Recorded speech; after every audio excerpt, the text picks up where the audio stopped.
off on the chapter 2 notes. So starting off with some definitions, first we have what's called a stem and leaf plot, or sometimes it's just called a stem plot. I like these because it just makes everything super organized, and I'm all about being more organized. And a stem plot is to create a plot, divide each observation. So each observation is our data that comes in, into a stem, into a leaf. So the leaf consists of the final digits, and the leaves are the ones placed. So we're going to do an example in a second, but that's just our definition. So our example says the following table gives the ages of a group of spectators at a college football game. Complete the stem and leaf plot below. Describe the shape of the distribution. So here's all of the different ages. So this is our data set right here. So the data were collected for blank variables. So on the homework, by the way, this is going to be a drop-down menu. So you don't have to come up with like these words from scratch. It's going to be a drop-down menu. On the test, it's going to be multiple choice. So don't worry about that either. But here we collected one variable. The one variable is their age. So for 1, the data that we collected is numerical.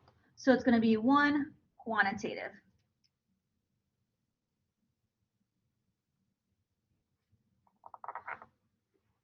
So we walked around the college football game, and we asked each person one question. Their one question was their age, so it's one variable, and the age is numerical, so that's going to be quantitative. So do those data constitute a population or a sample? So looking at this, did we ask every single person at the college football game? No, we just asked a small group, so it's going to be a sample. So that's kind of like going back from chapter 1 stuff. So now to create our stem and leaf plot. So our stem is like our tens place, and our leaves are like our ones place. And it's just a way to help organize our data. That's all it's doing.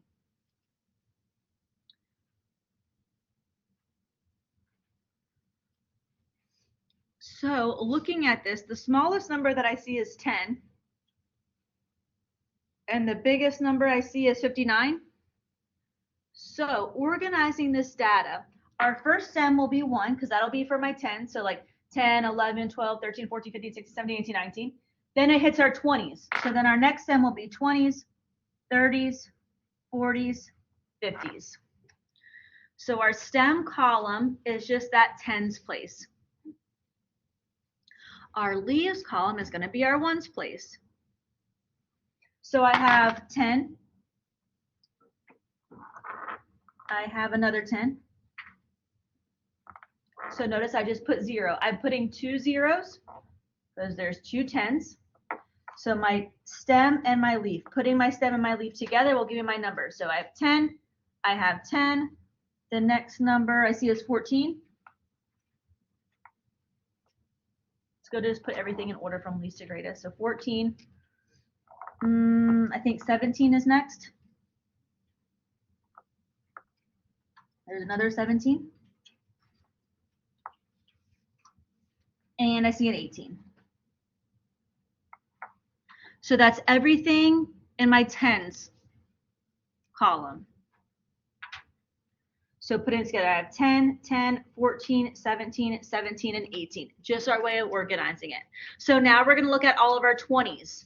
So starting off, I see I have a 20 right here. I have another 20 right here. And I see I have 1, 2, 3, 4 22s. So 1, 2, 3, 4 2s to represent 22. So 20, 20, 22, 22, 22, 22, 22. So now we're going to look at our 30s. So we have 33, 2 33s,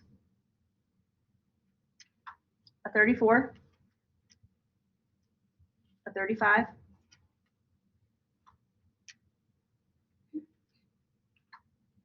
a 36, and a 38.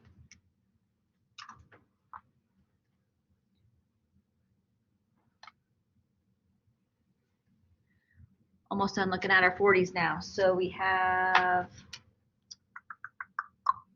41.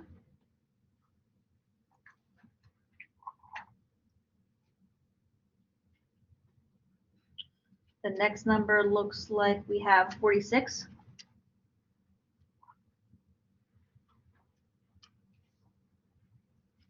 Next is a 47. Next is a 48. And it looks like I have two 49s.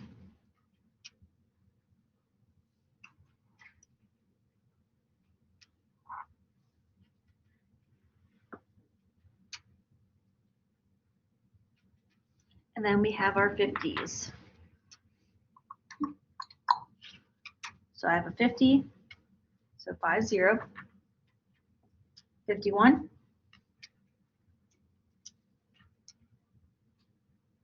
52, 54, and last but not least, two 59s. So statistics in general, and this stem and leaf plot is just to use to help us, instead of looking at all of these numbers all jumbled up, not organized, it's our way to organize the data. Now I can kind of see this easier. I can see it more organized. So now that you see it, questions, comments, concerns on how to create a stem and leaf plot. I like them, but maybe I'm weird. Very likely. So now that you see it, it's easy to see the shape. So in regard to the shape, the data are blank. So if you notice, I have about the same number of 10s, about the same number of 20s, about the same number of 30s, about the same number of 40s, and about the same number of 50s. So what we do is we call that uniform. And I'll put a little note, see notes below, because the definition is going to be on the next page.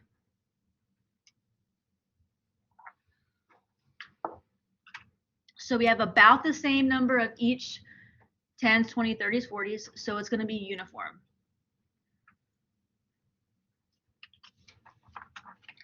So dealing with some more definitions. So an outlier is an extreme value, which is an observation or a data value that doesn't fit the rest of the data. It's either really, really big or really, really small compared to everything else. It's an outlier. A line graph typically used to show how variables change over time. Data points are connected with line segments. So notice it's line segments. So from point 1 to point 2, then from point 2 to point 3, from point 3 to point 4, so on and so forth, compared to a straight line going from start to finish. We're going to do one on the next page. So before we go on to the next page, questions on this one so far? So you only yeah. That it was, sorry, no, it's you can the say. shape was uniform because they had about the same number of leaves. Right. So we'll see in it's a couple pages, but we'll see like uniform means they all like are about the same. Whereas like if there's more 10s and 20s and like less 40s and 50s, it would be skewed or vice versa. But they're about the same for each, so we know it's like Uniform. Yeah, I was trying to come up with another way for uniform, but yeah, it's about uniform. Thank you for asking. Anything else?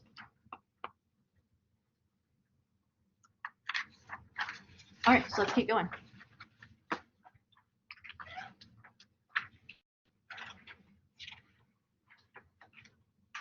Notice I literally, the reason why like the font is different because I literally copy and paste this straight from the homework. Just straight from the quiz, straight from the extra credit, straight from the test. Do you need more lead? Oh, okay, you good? I have some, that's the only reason why. I feel so organized, like this is weird, but maybe it's probably. So like this, you know how like you guys see and like I have like my pencil, everyone makes fun of me who sees it like my pencil stuff, like a kindergartner, like my pencil box. But it was giving me anxiety because there's like stuff in there that wasn't organized. So I was like, forget it. So I like dumped the whole thing out yesterday or whatever day. Yeah, yesterday. And so now it's like all organized. So I know I have leads. That's why I asked. So I'm like feel so much better having it. I had a 0.7, but she needs 0.5. Oh, I have no idea what it is. I have a pencil if you want to use a pencil. No, I get it. Oh, okay. I was just gonna help her refill her But doesn't this look nice? Can you just see? Like I have my pencils, like my can, like everything is super organized. I'm like so proud. It's the little things. Like let me tell you, stuff like that makes you feel so much better. Okay, ready? Anyways, so the table below gives a number of miles driven by Taylor over a period of 7 days. So day 1, Taylor drives 6 miles, day 2, 3 miles, so on and so forth. So we're going to create a line graph for this data. So be careful because I feel like a lot of you had me for algebra. So we think of a line like a straight line like that. A line graph in statistics is a little bit different. So how many miles did Taylor travel over the 7 days? So let's just add it all up. So 6 miles. Plus 3 more, plus 5 more, plus 4 more, plus 9 more, plus 1 more, plus 7 more will give us 35 miles.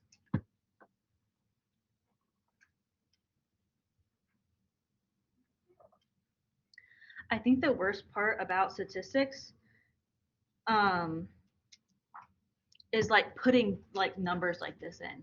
Like it's kind of tedious. You know, it's not hard, just add it all up, but your calculator does most of it. Just make sure you put it into your calculator correctly. All right, so now for our line graph. So just like in algebra, we're going to have our x-axis and our y-axis. So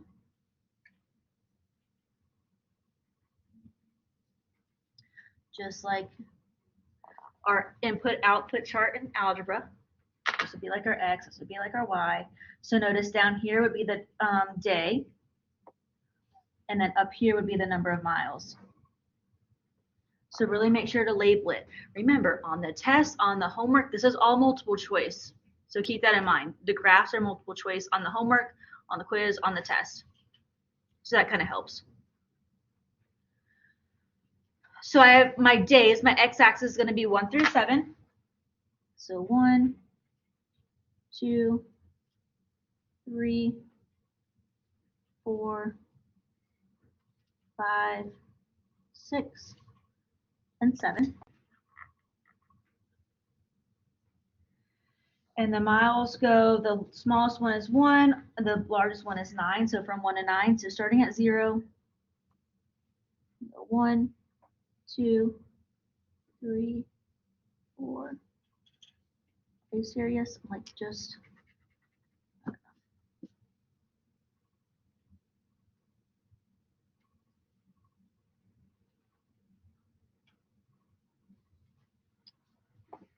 So from 1 to 9. I'm not good at writing small. So we are going to plot this just like we would do a normal XY thing. So our first order pair is 1, 6. So for day 1, Taylor drove 6 miles. Day 2, Taylor drove 3 miles. So over 2 up 3. Day 3, 5 miles. So over 3 up 5. Day 4, 4 miles.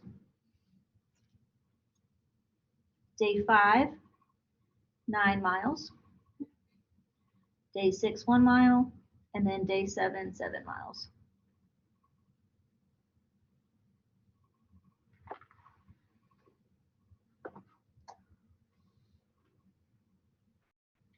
So for a line graph, what we're going to do is connect each dot, so dot 1 to dot 2, dot 2 to 3, 3 to 4, so on and so forth with line segments. So connecting the dots, here's our answer. So that is a line graph. And that's it.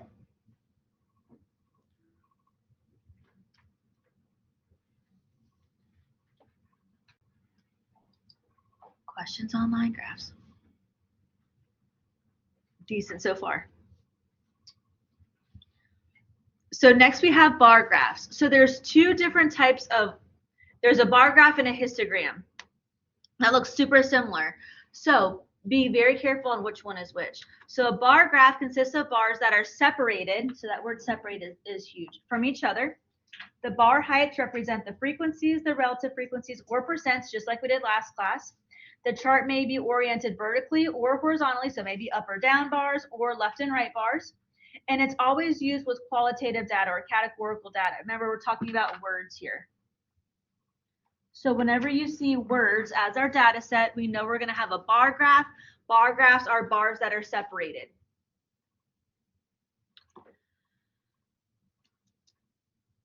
So let's do an example. The following data gives a student classification of all 20 students in a stats class. Note freshman is abbreviated as fresh, sophomores as SOPH, juniors JUN, and seniors abbreviated as SEN. So there's our 20 students. Is this a population or a sample? Population, good, because that word all tells us it's going to be a population.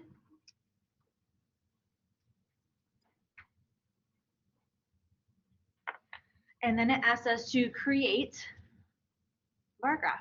So I kind of did some of the work for you. So I counted. So for our fresh category, for our freshmen, there's 3 freshmen.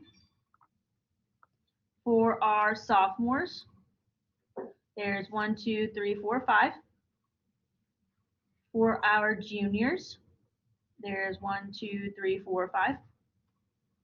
And for our seniors, there's 1, 2, 3, 4, 5, 6, 7. So 7 seniors. Notice this is categorical data. Whenever we asked them a question, they gave us a word back, whether they are freshmen, sophomores, juniors, or seniors. So that's how we knew to use a bar graph. So now using this data to create a bar graph. So we have our classifications.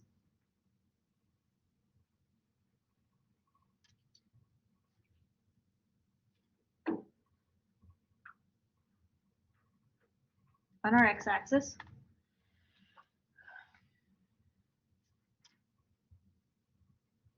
And then on our y-axis, we have our frequency. So how many times it occurred that we talked about over here. This is our frequency.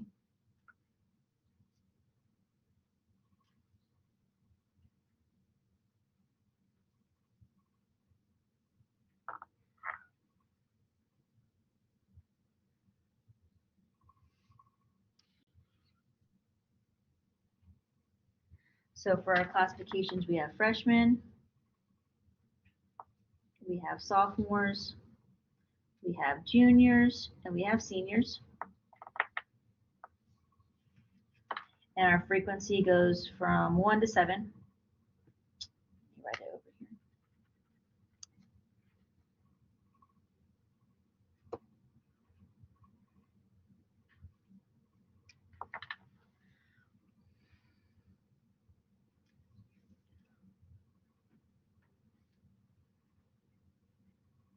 So our freshmen, there's 3 freshmen in the class. So our freshman bar is going to go up to 3.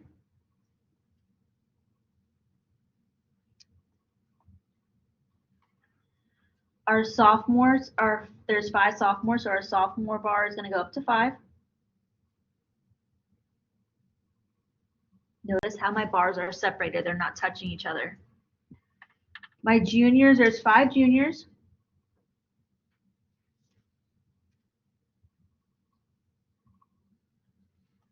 And there's 7 seniors.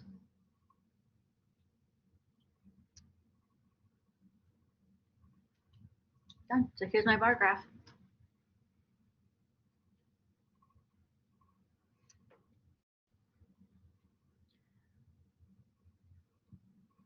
So to reiterate, whenever we have categorical data or whenever we collect data of our answers in a word, it's going to be a bar graph, so our bars are going to be separated.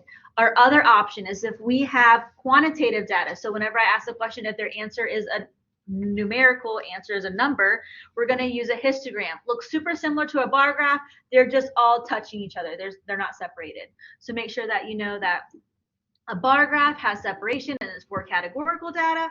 A histogram is touching and it's for quantitative data. Before we go there, questions on this one? Yes, ma'am. Is it customary for bar graphs to be separated by the same Yeah, so like each time I try to do like 3 each time just to kind of keep it more organized. But remember, on the homework and on the quiz and on the test, it's going to be multiple choice. But yeah, just to kind of keep it organized, you don't want to do like a little bit of space and then a lot of space. It's just kind of customary to stay consistent. But that's just kind of like personal preference on how much you want it. Great question. Does that answer your question? Thank you very much for asking. Are there any other questions? All right, so going into histograms. A histogram consists of continuous adjoining touching boxed, and the box height represents the frequency, the relative frequency, or percents. But again, it's used for quantitative data. So this is for touching boxes. And quantitative data, which is numerical. So it's going to be numbers.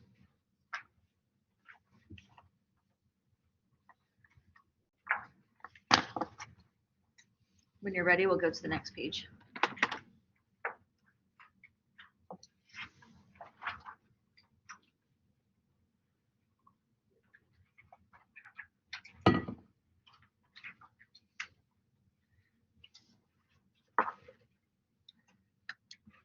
So a researcher gathered data on hours of video games played by 40 school-age children and young adults.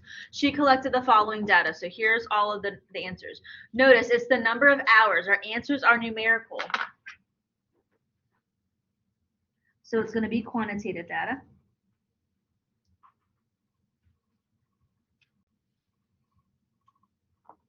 So it's going to be quantitative data.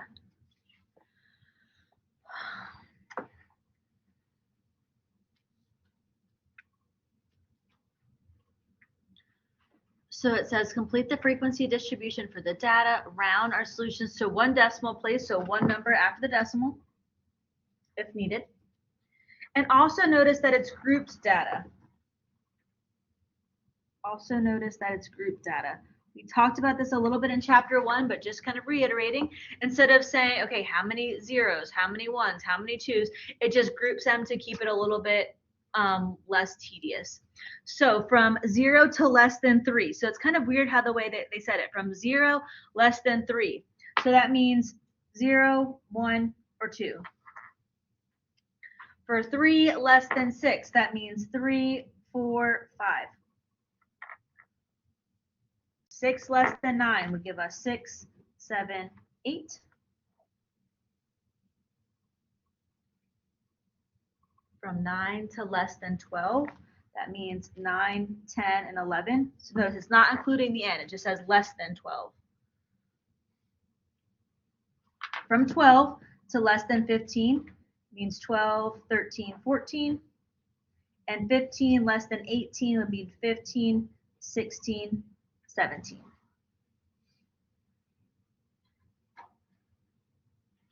So be careful with the wording, is my point.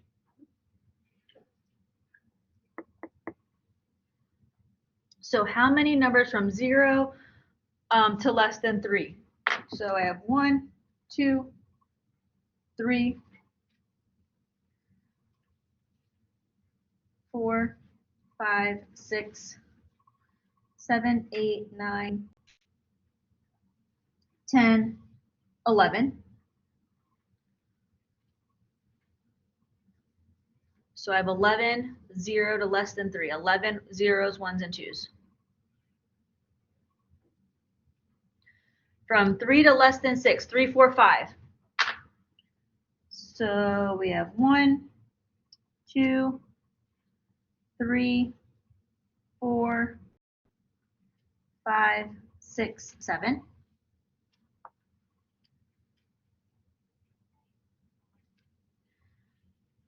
Now looking at 6, 7, 8. 1, 2, 3, 4, 5,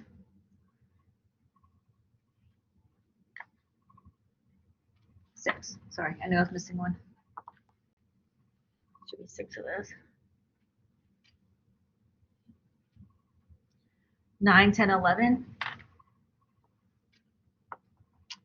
So 1, 2,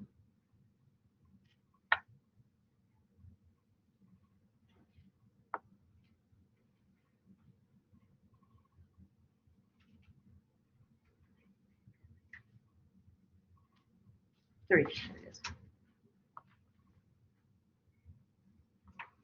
There's 6, 12, 13, 14s. So 1,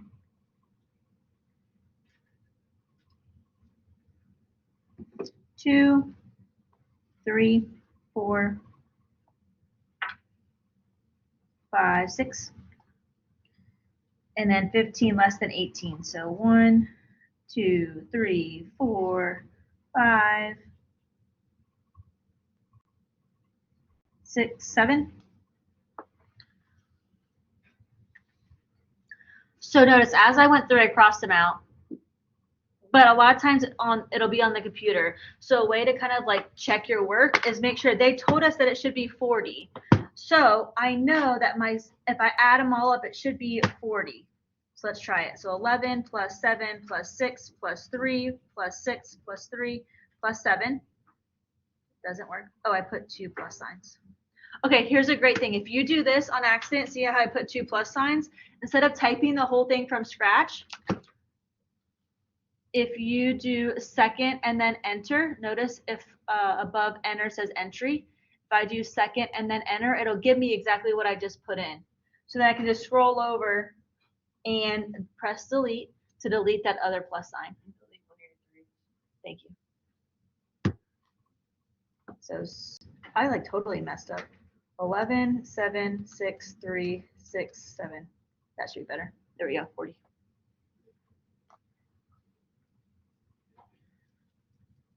Oops. So use your calculator to help you. So if you mess up something like that, instead of this one, I should have just started from scratch. But if there's something little like that, that is a little trick. Instead of typing the whole thing over, just press second enter and it'll give you back what you put in. You can edit it. So we know if we add up our frequency, going back to chapter 1, remember adding up is our sigma. So that means sum of our frequencies should be 40, which it is. So we know that we're good there, just kind of as a little note to know that we went back and checked that on our homework. And then remember, relative frequency means we're going to take their frequency from this column, divided by our total, which our total, we use the letter N. So it'll be our frequencies divided by 40.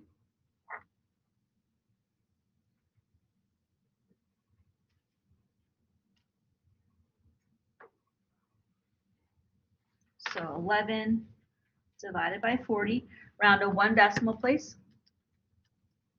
which will give us 0.275. We're going to round this to first number after the decimal. Looking next door is a 7. 5 or higher, it rounds up. So 0.275 will round up to 0.3. Our next number is 7. So 7 out of 40 will give us 0.175. We're going to round this first number after the decimal. We're going to round this 1. So that means looking next door is a 7. 5 or higher, so it rounds up. So 0.1 is going to round up to 0.2. Next, we have 6 out of our 40. 0.15. We're going to round the first number after the decimal, so we're going to round this 1. Looking next door is a 5. 5 or higher, it rounds up. So 0.1 is going to round up to 0.2. Then we have 3 out of our 40. 0.075. Rounding this first number, which is a 0 after our decimal. Looking next door is a 7. It's going to round up to 0.1. Next, we have 6 out of 40, which we already did over here, and we got 0.2. And then 7 out of our 40, which we already did over here, and we also got 0.2.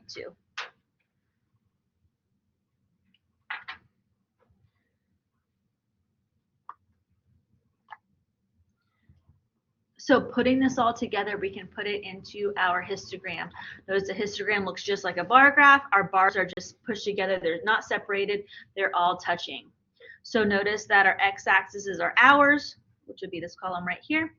Our y-axis, which is our frequency, which would be this column right here. So notice from 0 to less than 3. So our bars are going to go from 0 to 3. That first number should be 11. So that one looks good. This one's below 10, so I know this isn't an option. This one's below 10, so that's not an option. This one's looks like 9, but let's just kind of make sure. Our next number is 7. This doesn't look like 7, so we know this first number should be our answer. So this should be 11, then 7, then 6, then 3, going back up to 6, going back up to 7. So yep, that first one should be our answer. We would just click on the little multiple choice thing here at the bottom. I literally just copy and pasted it straight from the homework so you'd see exactly what it would look like.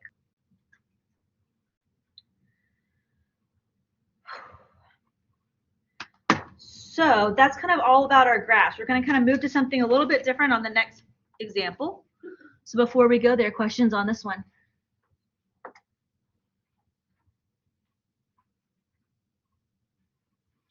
All right, so measures of location is our next topic. Measures of location. So percentiles, an observation such that some percent of our observation falls below it. The data must be ranked in order from least to greatest. So this is something like whenever you were in school and you were like your height was, you were in the 50th percentile for height type thing. So that's how we kind of measure to see. That means that 49 people were below you. Quartiles is another measure of location, and it's a specific type of percentile. Our quartiles and observations that are in quarters. So it's 25, 50, 75, and 100. The percent of the observations that fall below it, and it must be ranked. Ranked means in order from least to greatest. So our first quartile is the observation sets at 70. Our observation sets at 25% of the data lie below it. Also in a ranked data set, so it has to be in order from least to greatest. It's also called the 25th percentile. So 25th percentile is the same thing as Q1, which is our first quartile. So next page. This is one of those things that once you see it, it's easier, but the definitions are kind of boring. Second quartile, which is Q2, which means that 50% of the data lie below it in a ranked data set. Ranked means in order from least to greatest. Also the 50th percentile. If it's in the 50th percentile, that means it's right in the middle. So right in the middle is our median. And then our third quartile is the observation such that 75% of the data lie below it in a ranked data set, also called the 75th percentile. So we have quartile range. Range always means subtract. So we're going to subtract Q3 minus Q1. This is on our formula sheet, so don't worry about memorizing it. The data that indicates the spread of the middle half of the data. We're going to find the kth percentile. So to do that, the kth percentile, K is the number that's desired. So if it asks you to find the 70th percentile, 70 will be your K. The 35th percentile, that means 35 will be your K. I is your index, which is the ranking or the position of the data in the ranked data set. So once it's in order from least to greatest, is it your third number? Is it your fourth number? So on and so forth. And N is the total number of observations. So what we're going to do is put in order from least to greatest, calculate our index, which is K over 100 times N plus 1. If you notice, this is on your formula sheet. So we have first quartile, second quartile, third quartile, interquartile range. And here is that formula for our kth percentile. And it tells you exactly what to do. So don't worry about memorizing this. You will get this exact sheet on the test. So if I is a whole number, then the kth percentile is the data value in the ith position in the ordered data set. So for example, if we got I is 3, that means once we have in order from least to greatest, it'll be our third number. And if it's not a whole number, then we're going to round up, round down. So if it was 3.5, for example, we would look at our third number, look at our fourth number, and then find the middle of those two.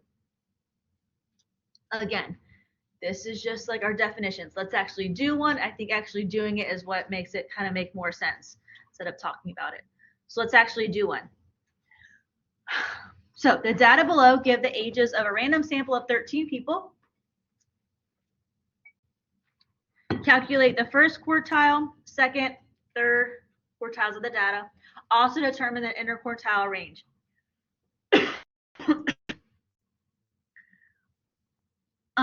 Okay, so first of all, no matter what, it has to be ranked. It has to be in order from least to greatest. Thankfully, they already did that for us. So I'm going to put a little note that it's already ranked. which means it's in order from least to greatest.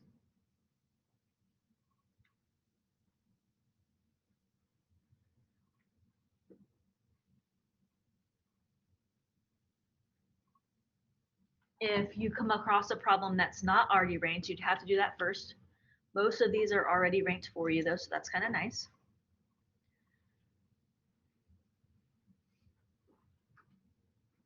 There's two ways of going about doing this. So I'm going to show you both ways just so that way you kind of take your pick, personal preference. I know which one you're probably going to go with, but just to kind of show you. Actually, I'm going to show you three ways because then I'll show you how to do it in your calculator.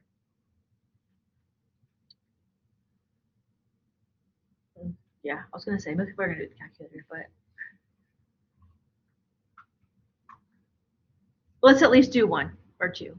Let's see. Okay. Anyways, Q1. So we know Q1 is going to be our 25th percentile. 25th percentile.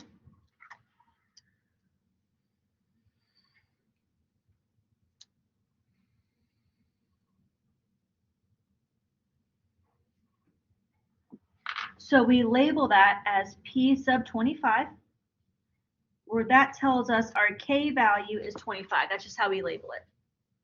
Our 25th percentile, so we label it as P sub 25. Our K value is 25.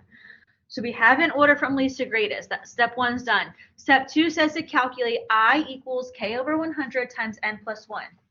So I equals K, which we know is 25, over 100 times N plus 1. So N is the number of data values. So it tells us in the problem that there's 13 data values. There's 13 people. So N is 13. Plus 1. So plugging this into my calculator exactly like I see it. Notice 25 over 100 is a fraction. So make sure to put that fraction in parentheses to say that it's going to be 25 divided by 100. That's its own fraction. Parentheses just group things together. So it would group that 25 and 100 together as one fraction times 13 plus 1. And we get 3.5.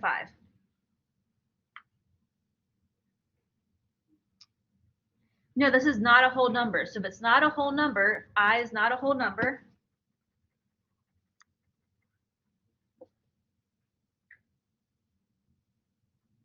Then I is going to round up, round down. Then we're going to take the mean or the average. We're going to add them up, divide by 2 of these two values. So finding the third and the fourth number. So 1, 2, 3, 4. So we're looking at the third and the fourth. So we're looking at these two, 25 and 41. So in between 25 and 41 will be our Q1.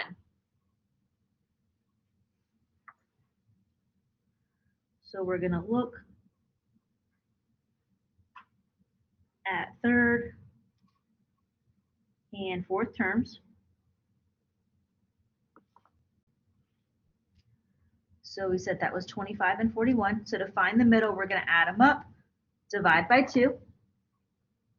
So 25 plus 41 is up top. Again, make sure to put that in parentheses because they're grouped together, all over 2. And we get 33. So our answer, our Q1, is going to be 33.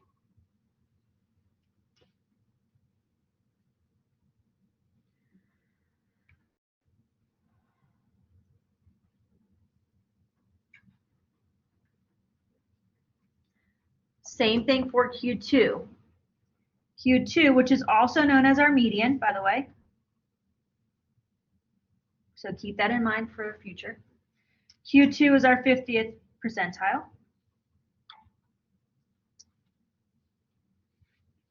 So that means P sub 50. So that's telling us our K value is 50.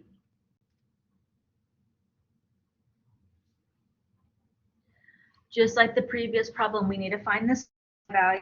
So I is going to be 50 over 100 times N, which is 13 plus 1. So in parentheses, 50 divided by 100 times 13 plus 1. And we get 7.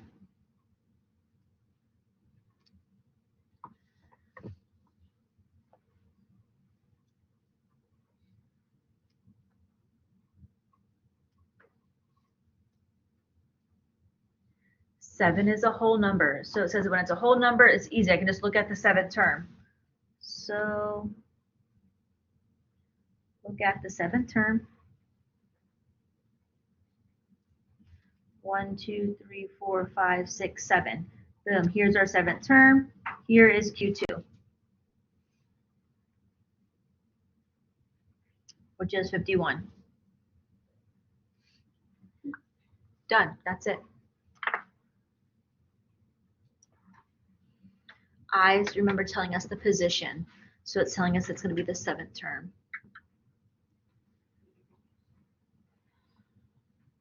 We're already this far, so let's do this last one the same. So Q3 is also known as our 75th percentile.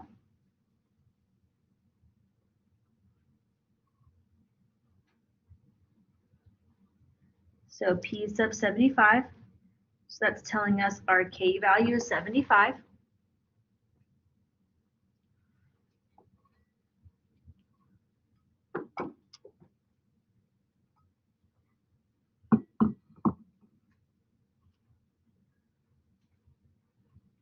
Plugging this into our formula, I equals K, which is 75, over 100, times N, which is 13 plus 1. Plugging that into our calculator.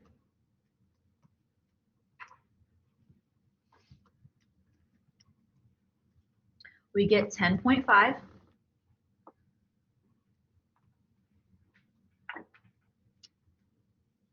So that means we're going to look at the, so look at our 10th and 11th term.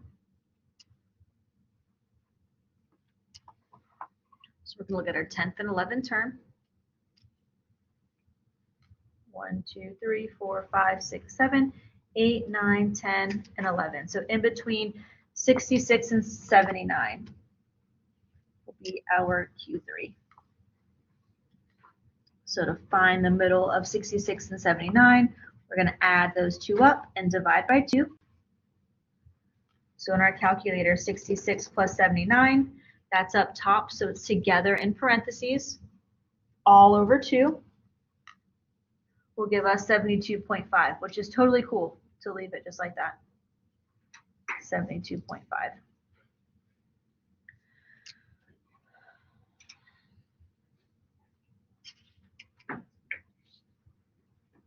So I'm going to show you 2 other ways of doing it, but that is our first way. The reason why I wanted to show you this first way to do it is we have to do this way for this last problem. So keep that in mind. Our quartiles, Q1, Q2, Q3, are just percentiles, but they're like specific percentiles. So it's our median, which is our 50th percentile, which is the middle of our data, and it's our 25th percentile and our 75th. So it just breaks it up into quarters. That's all we're doing. So if we take our data and we break it up into quarters, then that'll give us our answer. So remember going back, like in elementary school, whenever you found the median, whenever you found the middle, everything was in order from least to greatest, and then you like took off the end, took off the beginning, vice versa. So same thing. So took off one of each at the ends, take off one of each at the ends, take off one of each at the ends, take off one of each, take off one of each, take off one of each. So you find the middle, boom, there's our middle, there's our median, Q1. I'm sorry, 51, which is Q2. I put those two things together. 51, which is Q2. Boom. So do you see now that if I look at the first half of my data, we're going to do the same thing. We're going to find the middle of the first half. That will give me my first quarter. So taking off one at the end, one at the end, one at the end, one at the end, we're left with 2 numbers, 25 and 41. We're just going to try to find the middle of those 2.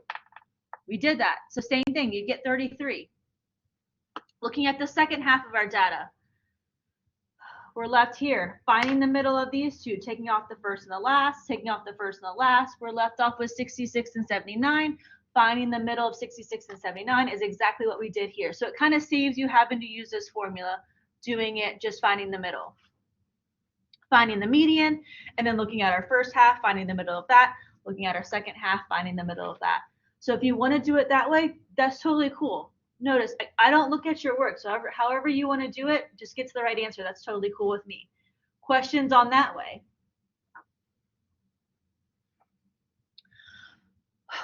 All right, so our last way is to plug it into our calculator. And I just want to make sure to show you all options. You guys pay a lot of money for this calculator. So I want to make sure if you like that, like whatever option floats your boat, you do you, because everyone kind of thinks a little bit different. So everyone kind of has different preferences.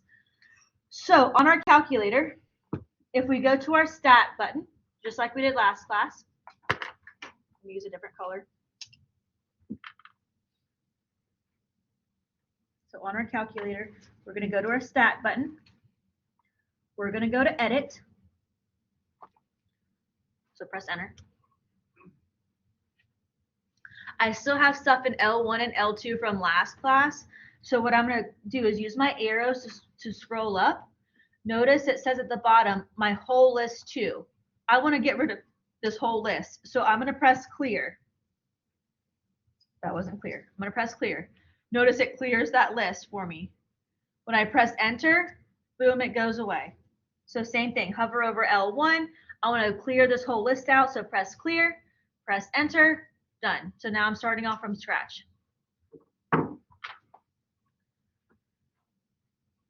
me put here enter. And then we're going to type in our list to L1. So type in data into L1. So I have 15, enter, 16, enter, 25, 41, 45, 49, 51, 56, 58, 66, 79, 85, and 86. Just make sure you type it in right. Also remember that if you forget what we're doing on the calculator, that's why I'm recording. So you can go back and check that.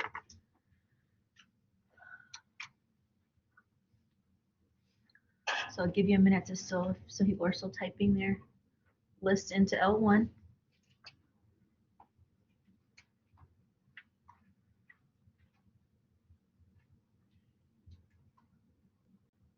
We're going to go back to our stat button.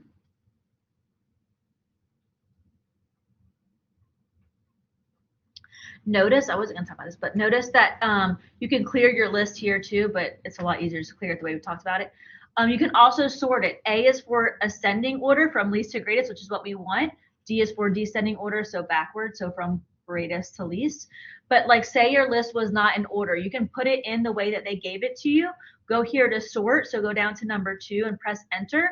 And I want to sort L1. Our L1 is already sorted, like for future reference. So if I press sort and I want to tell it to sort L1, L1 is right here above number 1. Notice it's in blue. So I'm going to hit my second button to give me my blue options and then hit number 1 and it'll say sort L1. Press enter and it says done. My list was already sorted, but like let's pretend it wasn't. So now whenever I go to my stat button and if I go to edit, my list would now be in order. So that's kind of cool. So that way it does it for you from least to greatest for other examples. So for this example, we wanted to find Q1, Q2, Q3. So going back to our stat button, go over to calculate. So we're going to go back to our stat button. Go to calculate. We have one variable here, so we're going to use one variable stats. Press enter. Notice this is where an 84 and an 83 are a little bit different. So an 84, it already tells me, like it explicitly says, what's your list, what's your frequency. I don't have any frequencies here. My list already comes out for me. It already fills it out as L1. If not, you can use your L1 from down here. So second, number 1. And then I can scroll down to calculate. If you have an older calculator, if you have an 83, it'll just say, it won't bring you to this screen. It'll just say one variable stats, type in L1 to tell the calculator that you want to use L1. So press calculate, press equals, and it all should come to this list. No matter what calculator you have, you should all see this list. Notice at the bottom, Q1, it tells you, boom, 33, done. Going down, our median, we know our median's Q2, 51, done. Our Q3, 72.5, done. So it gives us that stuff. So that's kind of cool right then and there. So that was 3 different ways of doing it. We could do it using our formula, we can do it by manually finding the middles, and then we can do it using our calculator. So questions on either of the 3 ways before we talk about the IQR and the 18th percentile. Yes, ma'am. I think I did it wrong. I'm Okay. not getting the exact same numbers as that. Okay, yeah. So if you don't have the exact same numbers, go back and check your that you might have put something in wrong. But it didn't give you an error, right? It gave you numbers that are just Yeah, wrong. it gave me numbers. I just didn't get the exact same numbers. Yeah, you probably just typed something in wrong. Unfortunately, that's annoying. Sorry. So check it and see if you see a problem. If not, let me know. What else? Thank you for asking them. Any other questions? Did you find it, Jackie? I think I did. Ugh, I don't know. Calculator's too small for my brain. I know. It's really annoying. Thank you for asking though. What else? Other questions? All right, so the next thing says the IQR. Remember up here, the IQR was Q3 minus Q1. That's on our formula sheet, so don't worry about memorizing it. So our third quartile minus our first quartile. Our third quartile was 72.5 minus our first quartile, which was 33. So 72.5 minus 33. By the way, I always get this question, and it's kind of funny to me. Like, how do I get out of this screen? So if you want to get out of like the screen, just do second quit. That always brings you back to your home screen. So second quit. Most people just turn it off and on. I know this, but second. Like, what are you doing? They're like, I just need to get out. And I'm like, okay. 72.5. Nope. Minus 33. And we get 39.5. 39.5.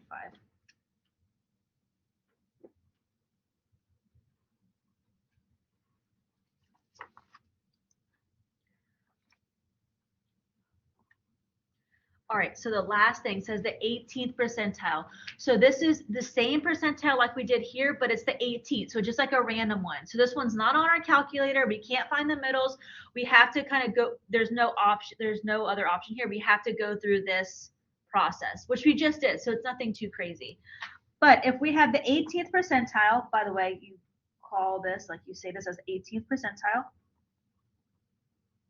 P sub 18. And this is telling us that our K value is 18. And we're going to plug it into our formulas just like we did for these other 3. Remember, our formula up here is I equals K over 100 times N plus 1. It is on our formula sheet. So we have I equals K, which is 18 over 100 times N, which is 13 plus 1. So plugging that into our calculator.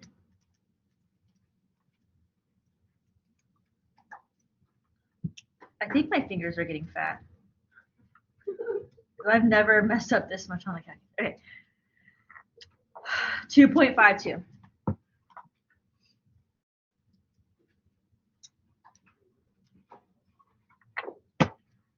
I'm going to use that as an excuse. 2.52. So just like we did up here, we're going to look round down and round up. So look at the second and the third term. So we're going to look at the second and third term.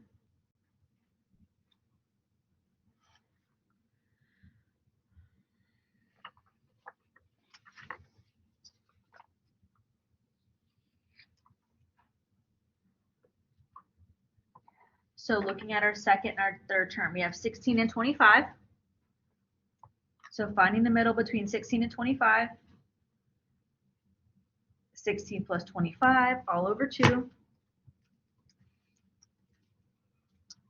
will give us 20.5. So that is our 18th percentile. 20.5. And even though it's not exactly like 2.5, we're rounding it. So that's why we still look at our second or third term. Anything, if it was 2.3, we would still do the same thing. So what this 18th percentile means that approximately 18%, 18th percentile, so 18% of the data lie at or below 20.5. When the data are ranked. So it kind of tells you like where do you compare yourself to the rest of the students in the group or whatever the case may be. So questions, comments, concerns on this page.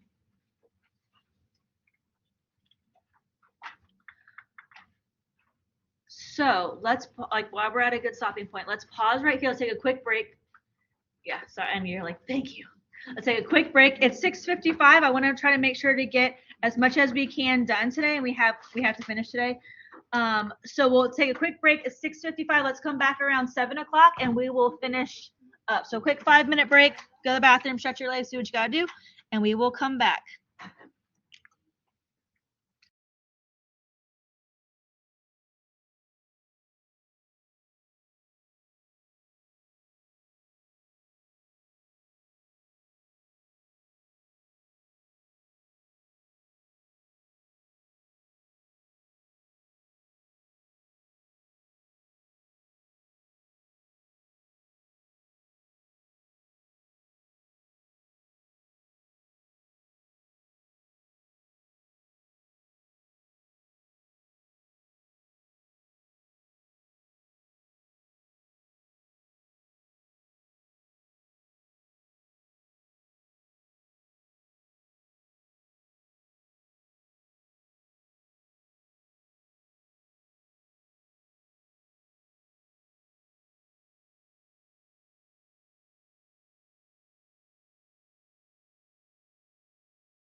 All right, so percentile rank.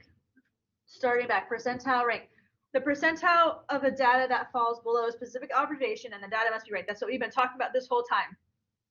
Before, they gave us the percentile rank and they told us to find the number. Now we're doing the opposite. So now it asks us to find the percentile rank of an observation.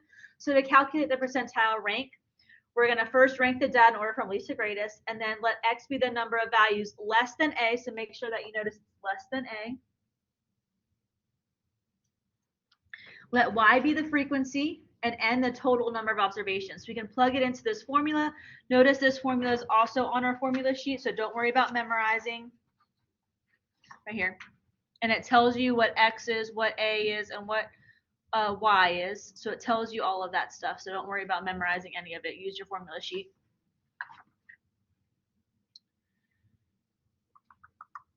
So A is X plus 0.5Y all over N times 100 and then turning it into a percent. So let's do an example. It says the data below give the amount of money spent on fast food by 13 individuals over a week period.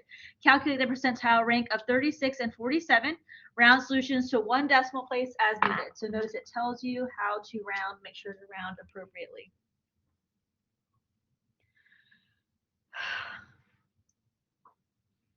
So looking at 36, so there's two 36s right here. Starting off with X, X is the number of values less than A, so less than 36. So we have 1, 2, 3, 4, 5, 6, 7. 7 numbers less than 36. So we're talking about 7. So this will be numbers less than 36.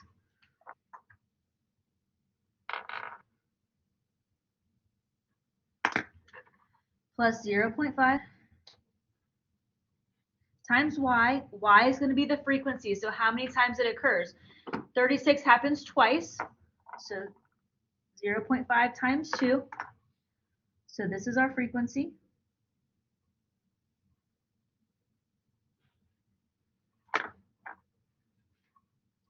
All over N. N is the number of individuals. It tells us in the problem that there's 13. So 13 individuals.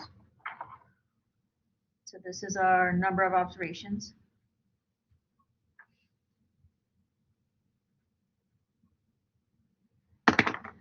And then times 100%. So here's our formula. Plugging this formula straight into our calculator, we will be good to go. Up top, I want to make sure to put that top of the fraction in parentheses. So in parentheses, 7 plus 0.5 times 2. Close my parenthesis for the 2, and then close my parenthesis to say that, okay, all of this stuff is at the top of my fraction. All of it is grouped together. Divided by 13 equals times 100, or you can move the decimal 2 places to the right. There's your answer. I put 1.5. I just noticed that, sorry. 7 plus 0.5 times 2 divided by 13 times 100. There we go. That looks better. So 61.538, blah, blah, blah. We're going to round it to the nearest one decimal place, so to the nearest tenth. So we're going to round this 5. Looking next door is a 3. It's 5 or lower, stays the same. So it's going to be 61.5%.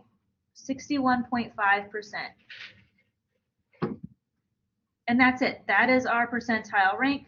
That is our answer. Same thing for 47. So looking at 47 now. Starting off with X. X is the number of less than A. So we have 1, 2, 3, 4, 5, 6, 7, 8, 9, 10 numbers. So 10 numbers that are less than it, plus 0.5 times our frequency. So 47 occurs twice, so our frequency is 2. All over 13 times 100%.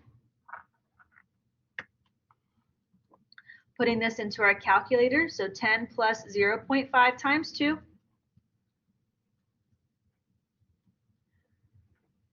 All of this is together as the top of my fraction, so make sure to put it in parentheses.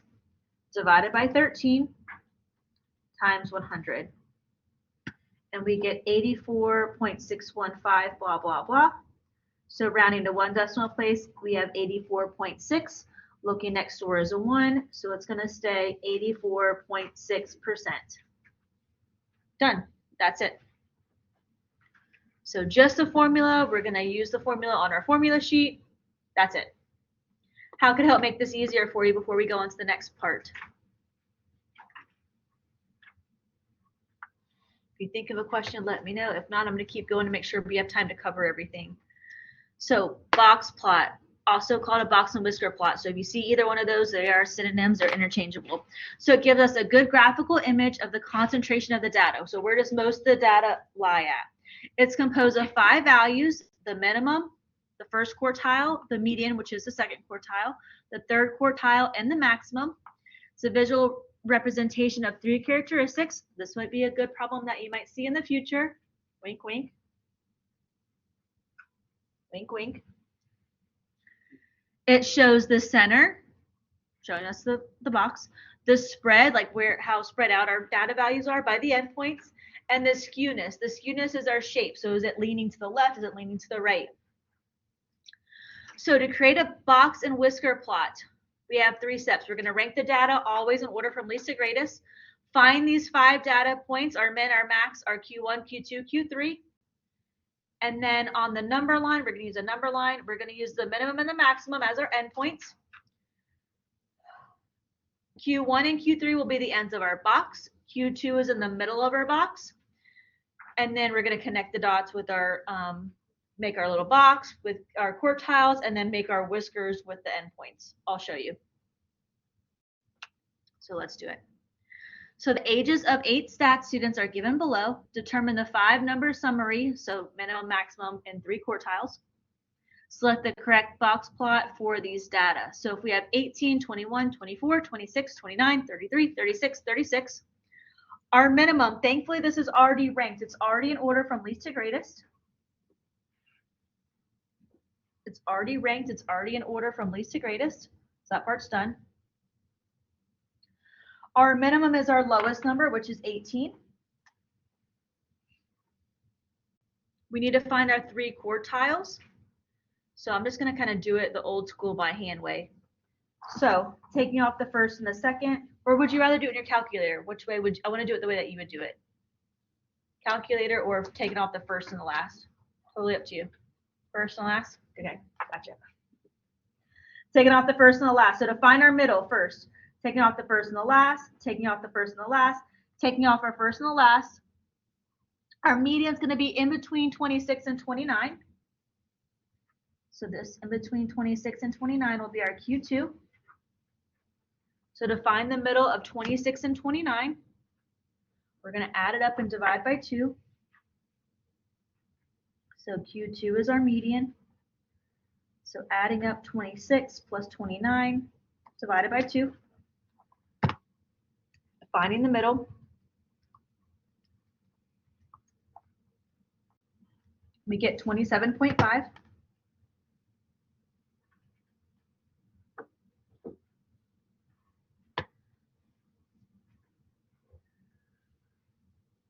So our Q2 is in between 26 and 29. It's going to be 27.5. So looking at our first half is going to be 18, 21, 24, and 26. That's our first half. So taking off the first and the last, we're left over with 21 and 24. So our first quartile is going to be in between 21 and 24. So adding up 21 plus 24 divided by 2.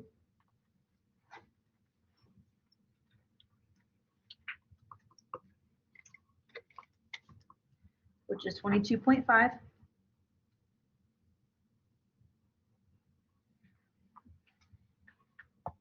Then the same thing for our third quartile. So looking at our second half of the data, 29, 33, 36, 36, trying to find the middle.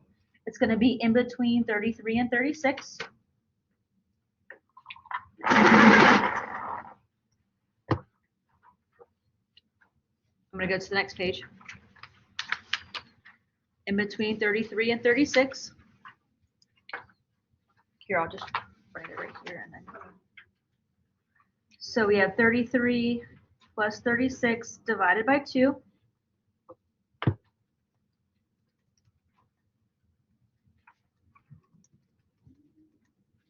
Which is 34.5.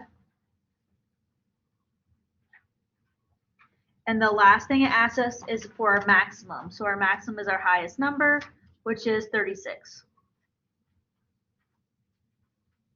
So those are our 5 number summaries. I'm going to go to the next page so I can do our plot thing.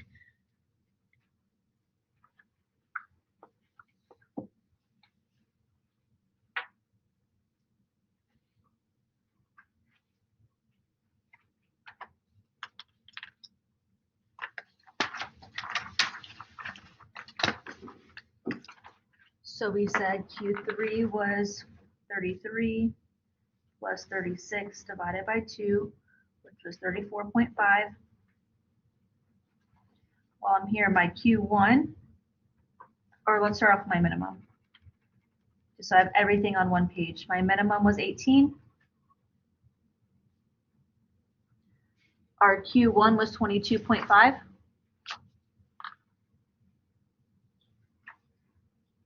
Our Q2 was 27.5. Q3, and then our maximum was 36.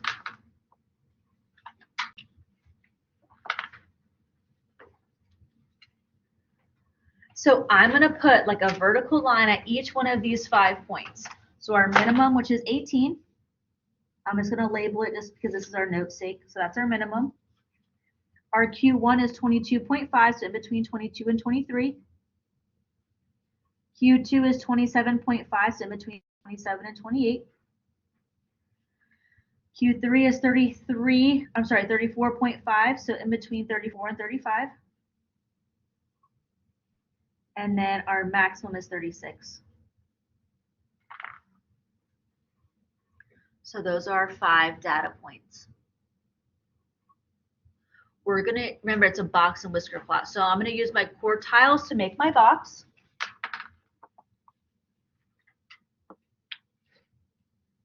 So just kind of like drawing a box around my quartiles. Here's my box. And then my whiskers just extends my minimum and my maximum. What it's saying is most of the data is inside the quartiles, is inside the box, and then we have the extra stuff on the outside. So here's my whiskers connecting my minimum and my maximum. So there is our graph. That's it.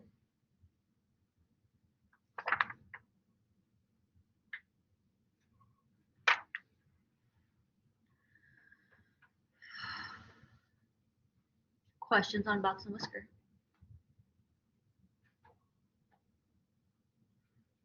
We good? Okay. Sorry.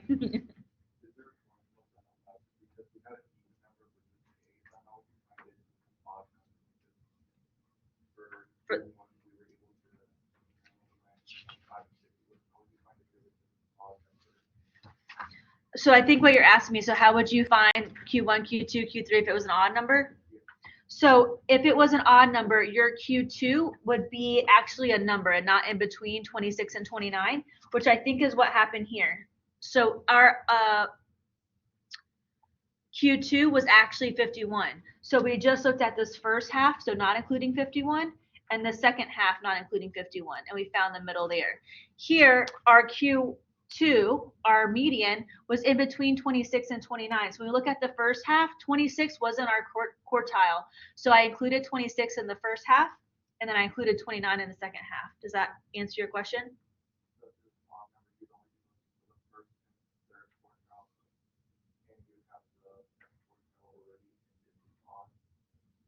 Right. So our second, if it was an odd number, our second quartile wouldn't be a decimal. It would actually be one of the data points. Does that answer it? Okay. Thank you for asking me. But you'd still find the same thing. Still min, max, and our 3 quartiles.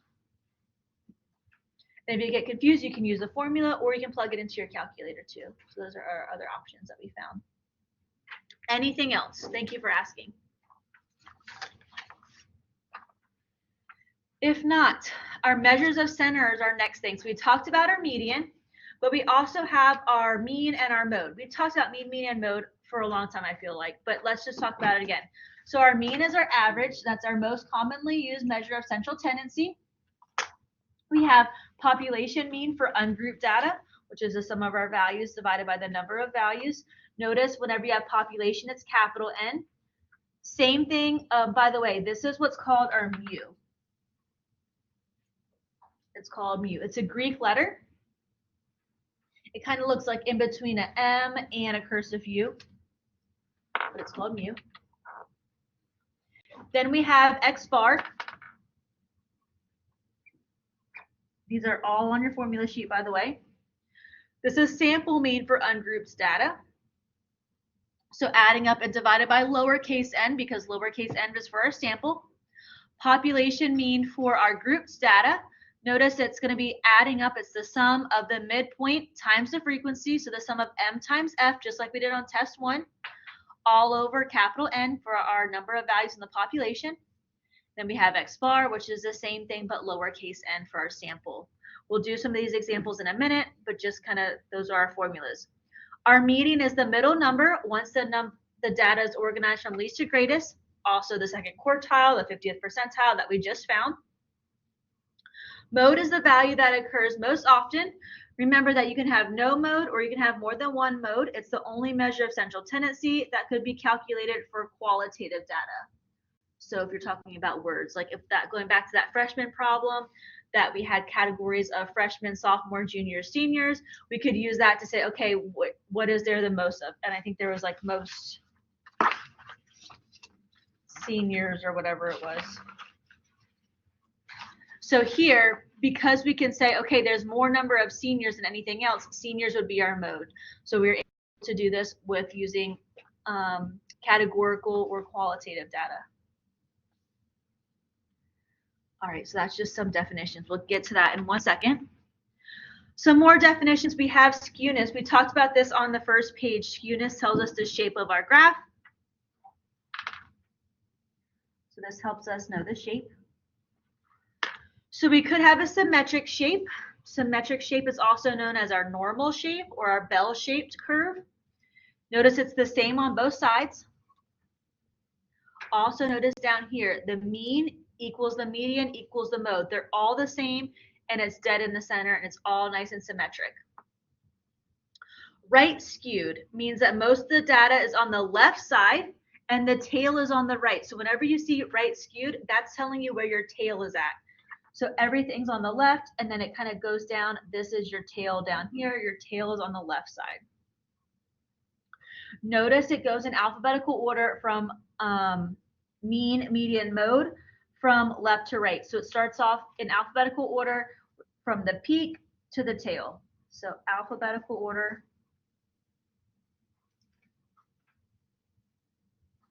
towards our tail. So like the tail is like where it's low.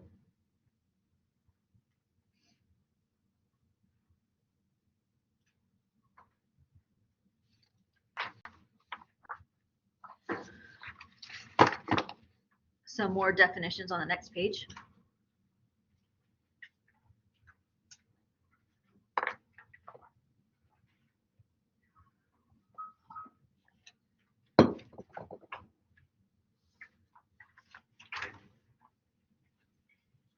Notice it says positively skewed because we read from left to right, so it gets from least to greatest to least, so it's kind of going in the right order.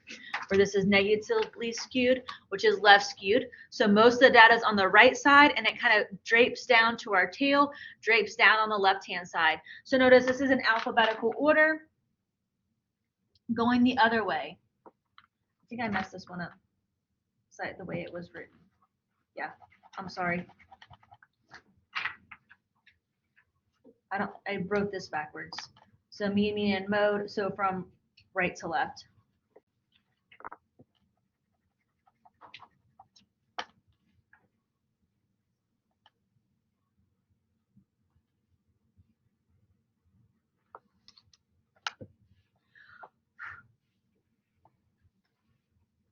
So mean, median, and mode, alphabetical order from right to left.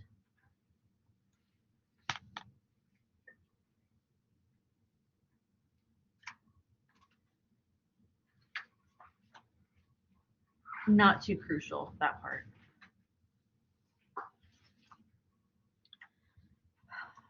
Right skewed means that most of the data is, or I'm sorry, left skewed means that most of the data is on the right-hand side going to your left. Notice it's mean, median, and mode now. So now it's in alphabetical order from left to right.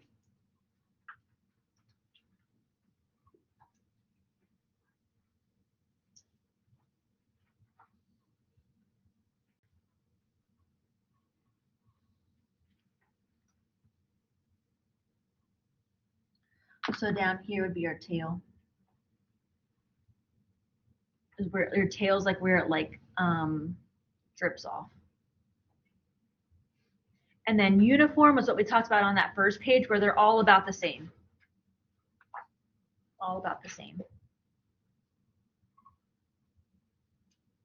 So this is kind of like little notes. So for histograms, notice these are all histograms. They're bars that are all touching.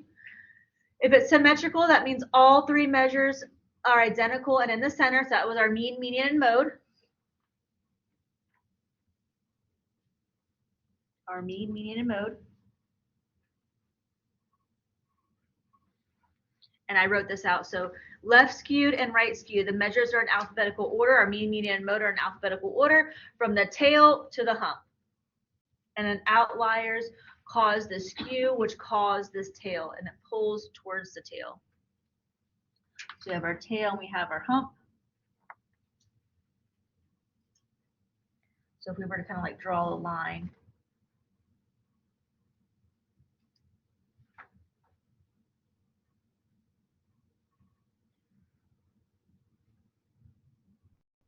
same thing if you want to draw it over here. We have our hump and we have our tail.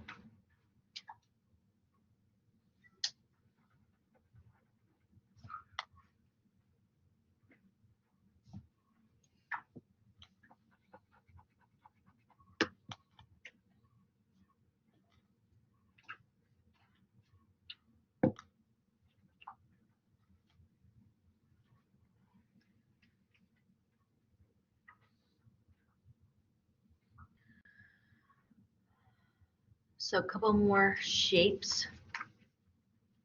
So a random histogram, there's no pattern, it's just random. And a bimodal means that there's two humps or there's two peaks. And that's pretty much it. So talking about some more vocabulary, measures of spread. We have three different measures of spread. We have the range, which is the largest value minus the smallest value. We have our variance, which is the average of the square differences from the mean, always positive because it's squared. So squared numbers are always positive. The standard deviation, notice, is the square root of our variance. And it's the measure of how spread out the numbers are. Again, always positive because it's the square root of a positive number. It's the square root of our variance. We'll talk about variance and standard deviation a lot. Basically, it's just telling us how spread out it is. Don't freak out when you see the next page. Question. This is just definitions. We're actually going to get to the problems on the next page. The reason why I say don't freak out is these formulas look super scary. I just wanted to show you the formulas.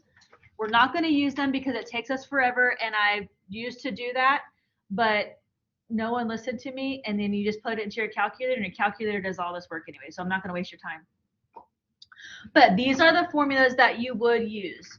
So notice we're talking about spreads. So these are ungrouped data formulas for population variance, sample variance. Notice population, this is what's called our lowercase sigma. Remember sigma, our uppercase sigma is the sum. It looks like the weird E, but this is the lowercase sigma. It's a Greek letter. Then we just have S for sample variance. Notice variance is squared. Our standard deviation is the same formula, but the square root. So standard deviation is the square root of our variance. And then for group data, same concept, but we just have a little bit different formulas. I'm not going to waste your time, and I'm not going to freak you out by going through these crazy formulas. That's there. We could do it because it's stuff that we've already done, But you paid a lot of money for your calculator, so let me show you how to plug it into your calculator and just do it that way and save you some heartache. Ready? So it says the following data are the amounts of total fat in grams and all sweet treats available at your local donut shop. 15, 16, 21, 22, 19, 21, 16, 25, 25, and 16. So, first of all, is this a population or data sample? Population, good. It says the word all in there, so it's telling us that's going to be a population.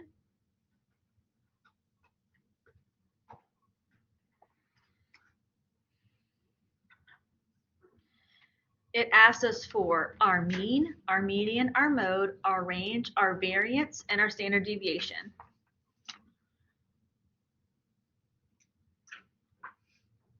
Hey, by the way, let me also mention that this is ungrouped data. Grouped means that it's in categories. It's also ungrouped.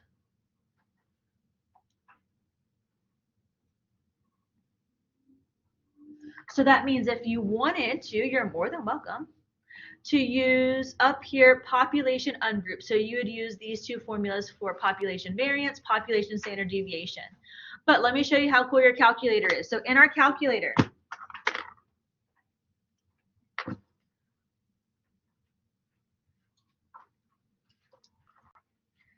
just like we did before, we're going to go to our stat button.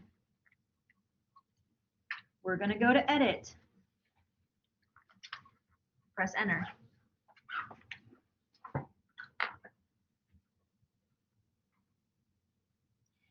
I'm going to type all of this into L1. So I want to clear out our list 1 first from that previous problem. So remember, scroll up to hover over L1. And notice down here, it tells me my entire list 1. I want to clear out this list. So press clear. Press enter. And I'm going to type everything into L1. So 15, 16, 21, 22, 19, 21, 16, 25, 25, and 16.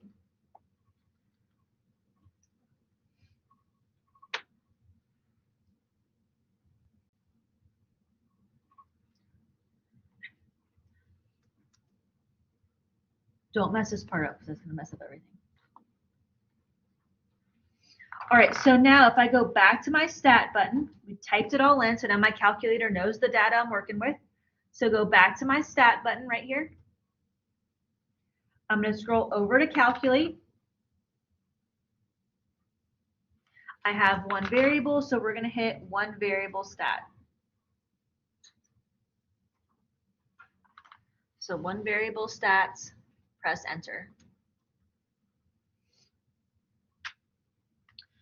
So here's where, notice if we have an 84 calculator, if we have a newer calculator, it'll type in my list, which is L1. I don't have any frequencies, so leave that blank. I'm going to go down to calculate and press enter. Notice for like a split second, it said 1 variable stats and then L1. Because if you have an older calculator, you can still do exactly the same thing. You just have to tell it that you want L1. So it'll just say one variable stats like this. Make sure to type in L1. You type in L1 by doing second and then number 1. And then we should all have the same page. We should all have the same page.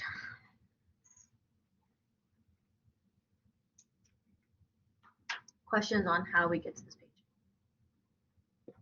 This is like we use this a lot because notice it tells us, look at scrolling down, it tells us a lot of stuff here. So we use this a lot. All right, so the first thing says the mean. Okay, we know it's a population. So if you go to your formula sheet 2,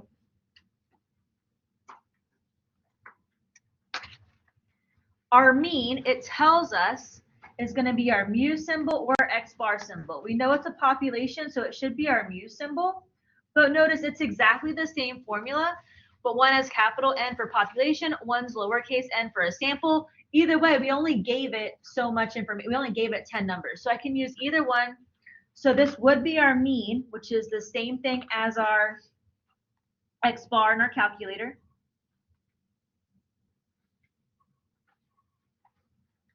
Which it tells us in our calculator 19.6.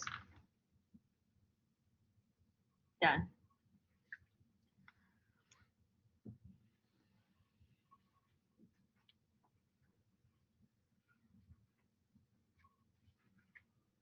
Our median, if I scroll down, it tells me my median's 20.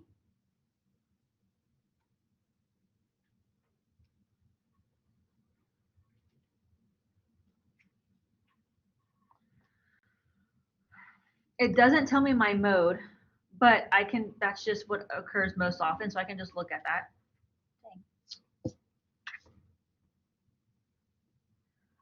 It looks like 16 occurs 3 times. So not in our calculator. And the number that occurs most often. So it's not in our calculator, but it's pretty easy to find. Just which one occurs more often than the rest. Remember, you could have more than one mode, or you could have no mode. If they all just occur once, one doesn't occur more than the others, then there would be no mode. Our range, we talked about it on the previous page, is the largest number minus the smallest number. It's also on your formula sheet.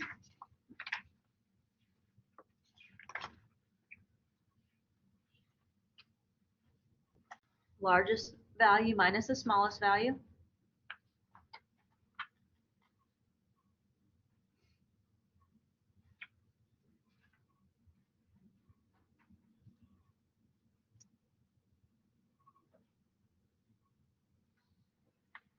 In my calculator, remember, it tells me my maximum, which is my largest, which is 25,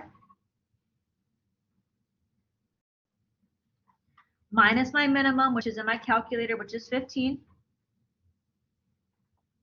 So 25 minus 15 will give us 10.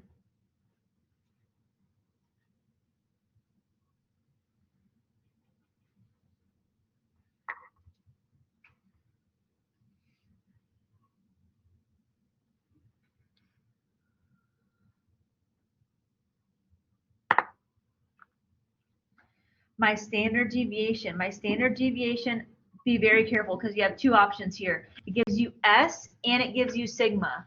So notice it's a population. So whenever we do a population, we're going to use sigmas. So use the sigma. Notice it doesn't say sigma squared. So I'm just going to go down to standard deviation.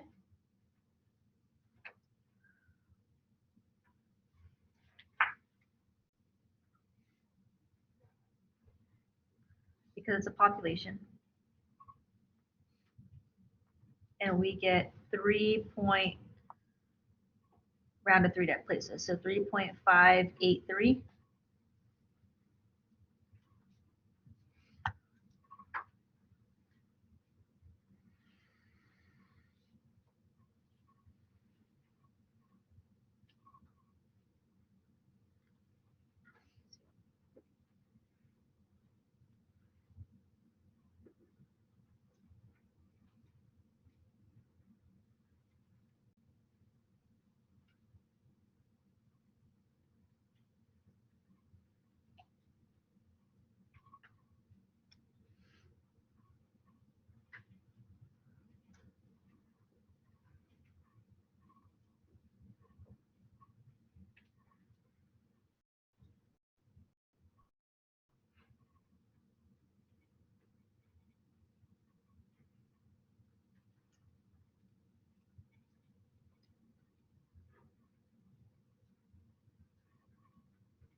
Okay, I'm going to be honest with you. Here's the easiest way to do this one. So variance, we know variance is sigma squared. So because of rounding, this is where you have to be careful. This is kind of annoying, but honestly, this is the easiest way to do it, in my opinion. Is we know sigma, which is 3.583294573. So I just write it all out and then square it. The reason why I write down every number they give me is I don't want to cut it off and put it in my calculator so it'll be rounded and then it'll be rounded again. So put in all the numbers so that way whenever you round, it'll be as accurate as possible. So I just found my standard deviation and I'm going to square it. So getting out, so second quit, 3.583294573 squared, and that will give me 12.84. That way, because there is a variance button on your calculator, but it's different if it's population or sample. This kind of keeps it where you know you're going to get it right, honestly, every time. So, questions on this one before we do a grouped one next?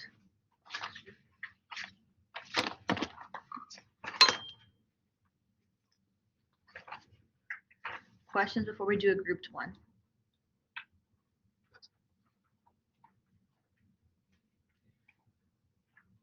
Ready for the next page?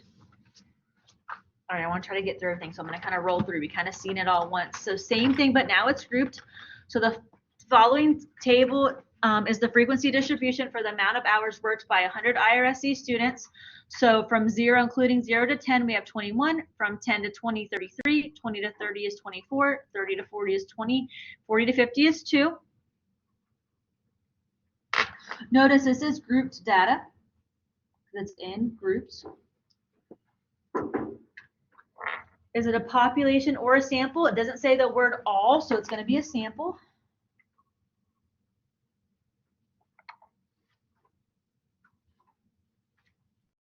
So we're going to have to do a little bit more work here because it is grouped.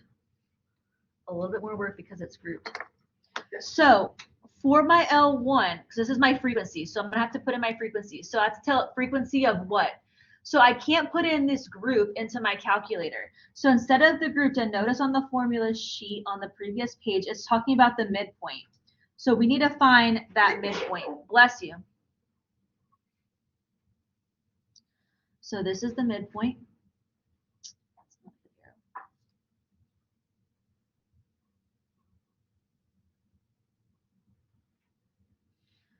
So we're going to add it up and divide it by 2. So 0 plus 10 divided by 2, which would give us 5. 10 plus 20 divided by 2, which would give us 15. In between 20 and 30, which would give us 25. So if you don't need to plug into your calculator, don't worry about it. In between 20 and 30 is 25. In between 30 and 40, you want to add it up, divide by 2, go for it. Or if you just want to find the middle, 30 and 40 is 35. Last but not least, adding up 40 and 50, dividing by 2, trying to find the middle, we get 45. So these are all of our midpoints, just like chapter 1.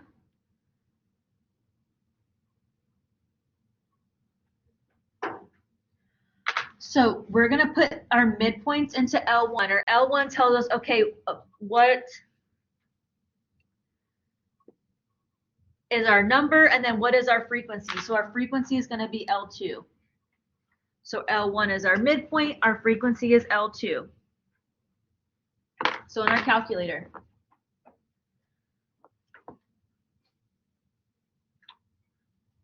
we're going to go back to our stat button. Go back to our calculate button. Or I'm sorry, first do edit. Let me write it as I do it. So going back to our stat button, going to edit.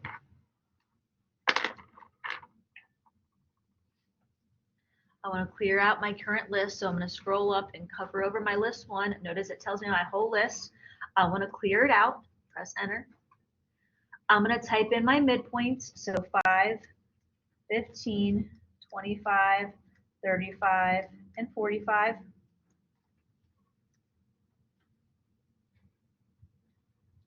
On list 2, for each of these categories, I'm going to type in the frequency. So 21 of those, 33 of those, 24 of those, 20 of those, and then 2 of those.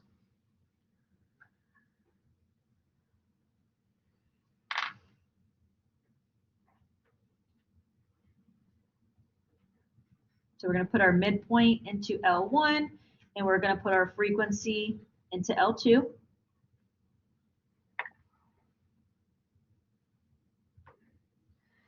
Now we're going to go back to our stat button. We're going to go to calculate. Even though we put in two things, I'm still just looking at one variable. Whenever I asked the people like to answer the survey, it was just how many hours they work. So we're just looking at one variable. So we still have one variable, statistics. So we have one variable, stats.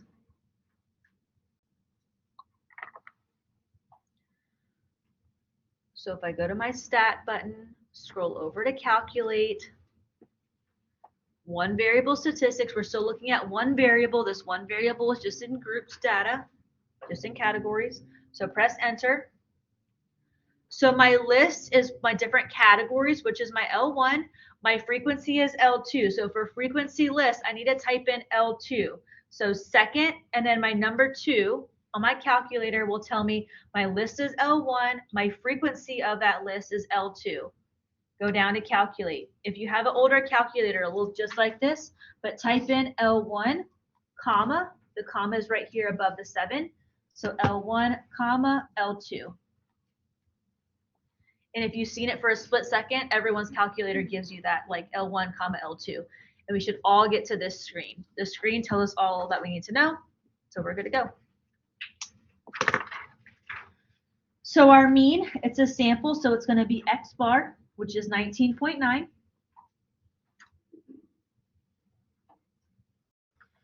It's a sample, so our variance is going to be S squared, which I'll come back to that in 1 second.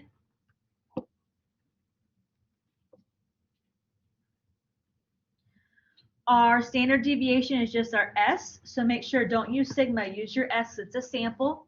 So there's our answer, 10.96320, blah, blah, blah. It says round to 3 decimal places. So 10.963.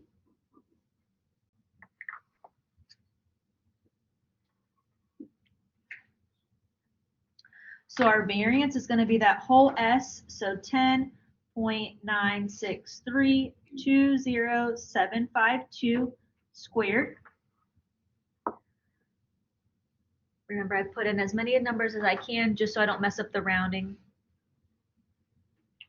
So to get out, I'm going to do second quit, and then type that whole thing into my calculator, 10.96320,752 squared.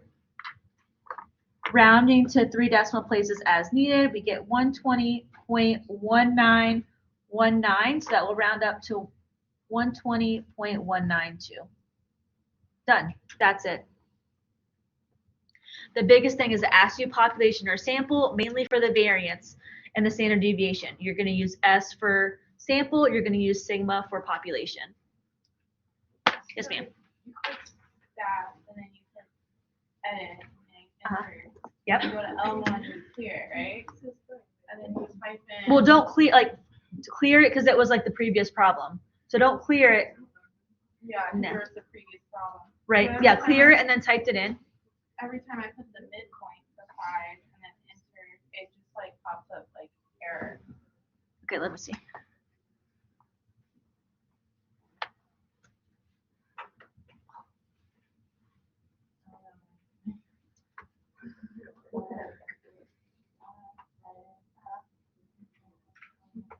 Okay, so yeah, clear it and then press enter. Okay. While you're sleeping, I'm working. While you're awake, Yeah, so just press, I think you're pressing clear, but press enter to make sure it like clears out. I think you just forgot the enter point. Thank you for asking though. I'm glad I can fix it. What else? Any other questions? All right, let's keep going. So coefficient of variation is the measure of relative variability used to compare 2 or more standard deviations. We have a formula for sample. We have a formula for population. Our coefficient of variation is going to be our S, which is our standard deviation.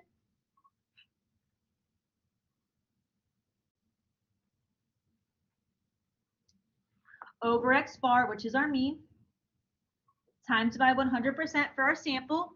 Same thing for a population, but this time our sigma is our standard deviation.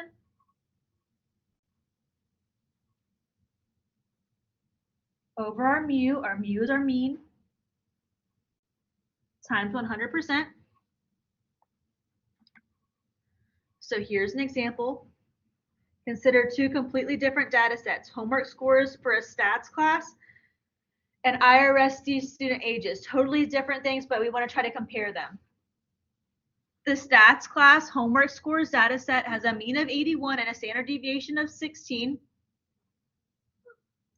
The IRSD student ages data set has a mean of 25 and a standard deviation of 10. Calculate the coefficient of variation for both, round to 1 decimal place. So it's kind of trying to make something that's totally not comparable, like apples and oranges, to be able to compare them like apples to apples. So coefficient of variation for the stat scores. Remember, we have standard deviation, which is 16, divided by our mean, which is 81.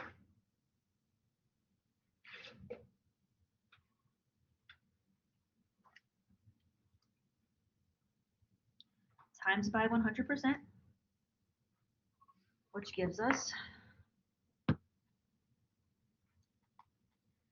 16 divided by 81 equals times 100%, which will give us 19, round to 1 decimal place. So 19.75 will round up to 19.8%.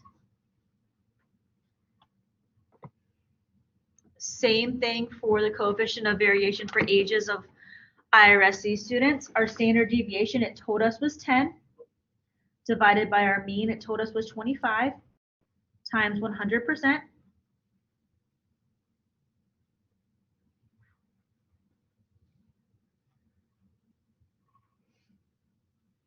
Plugging that into my calculator, 10 divided by 25 equals times 100%, which will give us 40. So 40%. I'm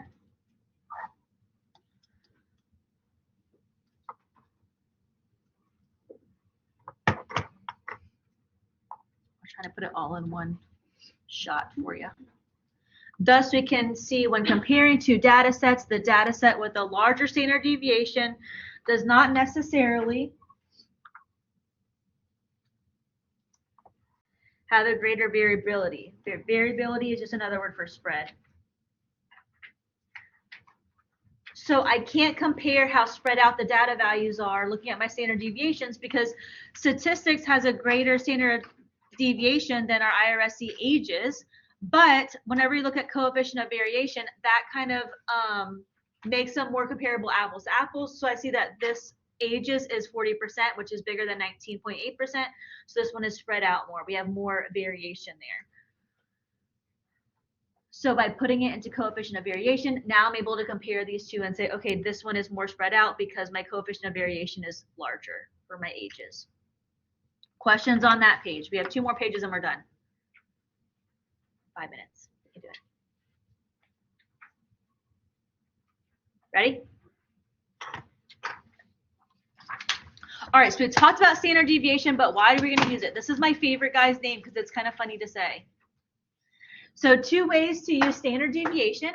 Using the mean and standard deviation, we can find out approximately what percent of the total observations in the data set should fall within a given interval about the mean. So it's always centered around the mean.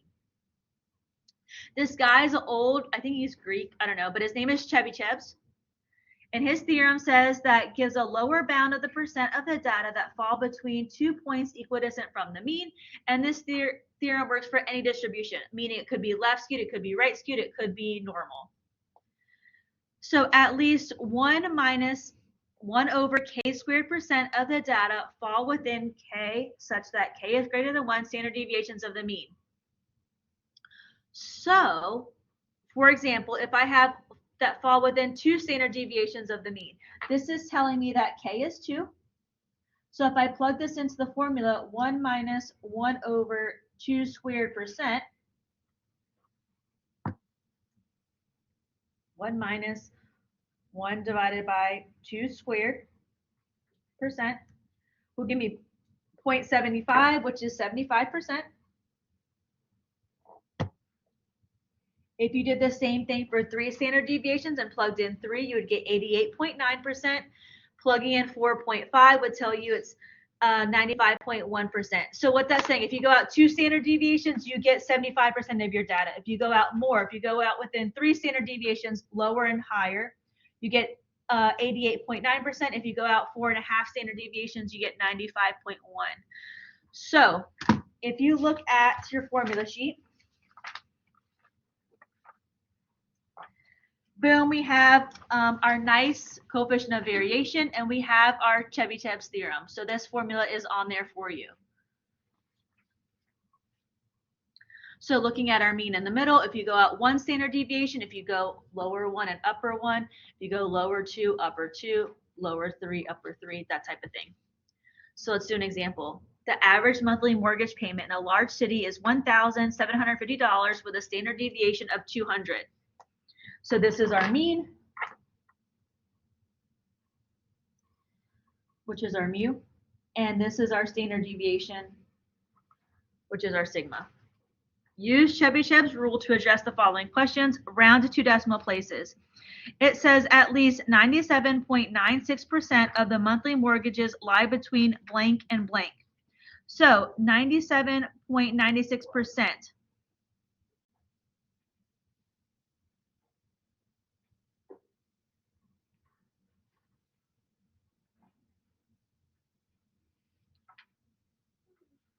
So using this formula, I plugged in, we know 4.5 is too much, right?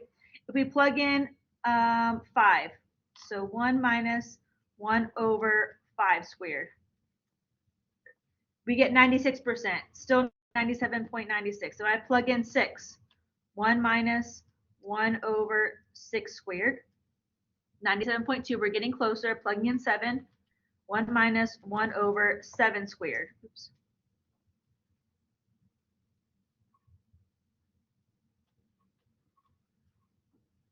Seriously?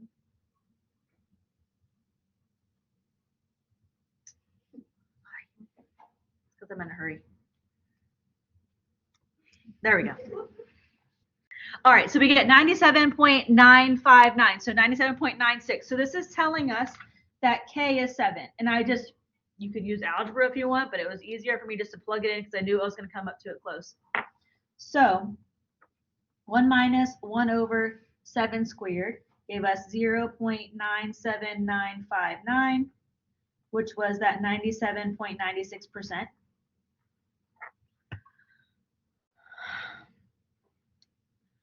So that's telling me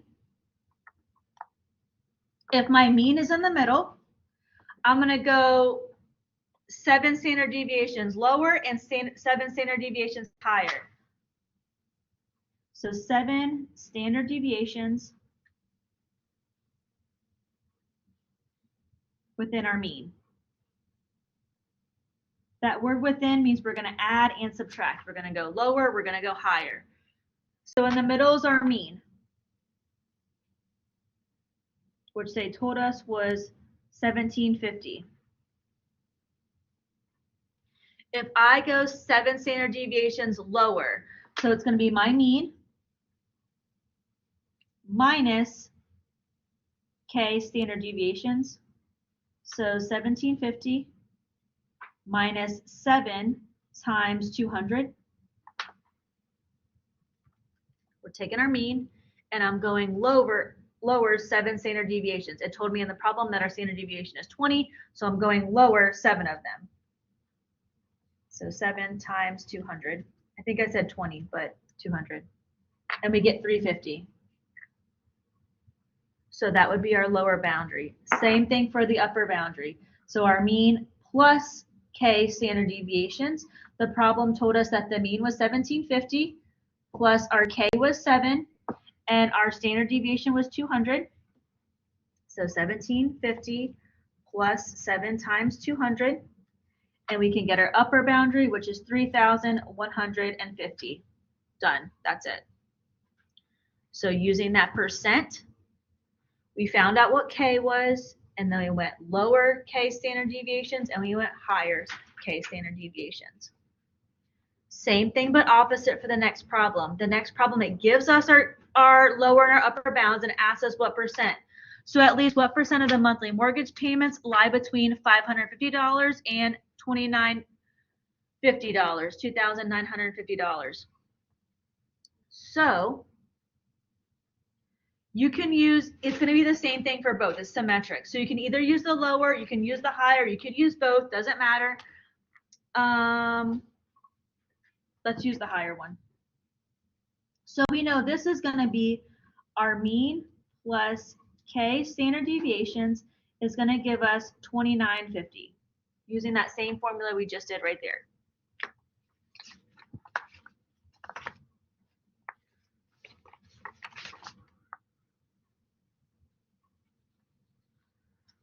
By the way, notice I'm getting this formula from the formula sheet.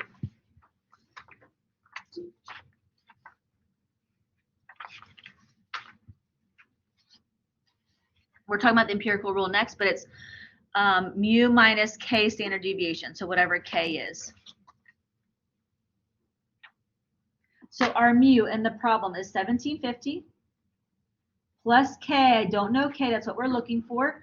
Our standard deviation is going to be 200 equals 2950. So I'm excited because I'm nerdy and we get to use algebra. So we're trying to solve for K, so trying to get K by itself. So subtract 1750 from both sides. That way those cancel. We're left with K times 200 or 200K equals 2950 minus 1750, and that will give us 1200.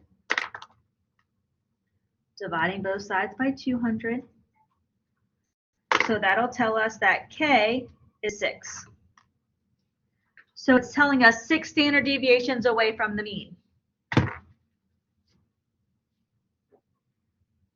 So plugging this into Chebyshev's formula. So we have 1 minus 1 over 6 squared percent.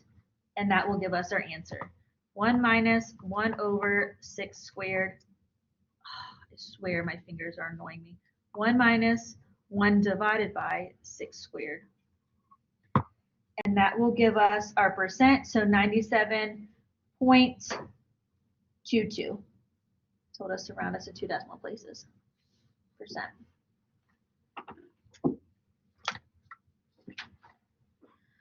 One more with Chebyshev's next.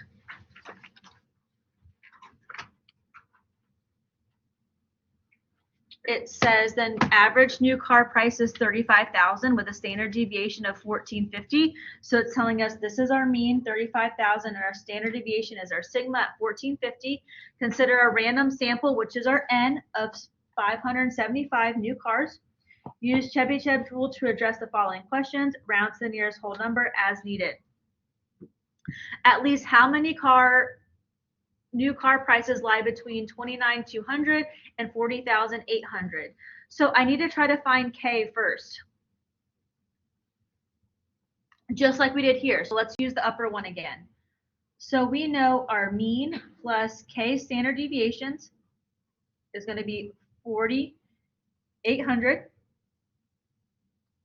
It told us our mean is 3,500 plus K. We don't know K, we're looking for K, times our standard deviation, which is 1450, equals 40,800.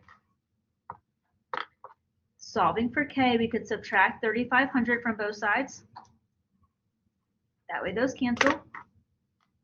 We're left with K times 1450, or 1450K, equals 4,800 minus 3,500. And that will give us 37,300. Dividing both sides by 1450 to get K by itself.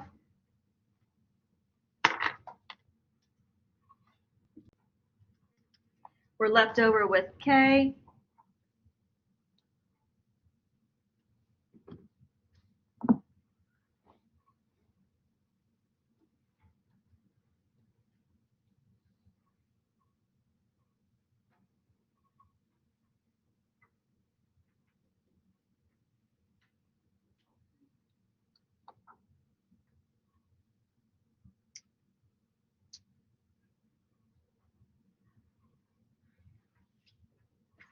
Something went wrong.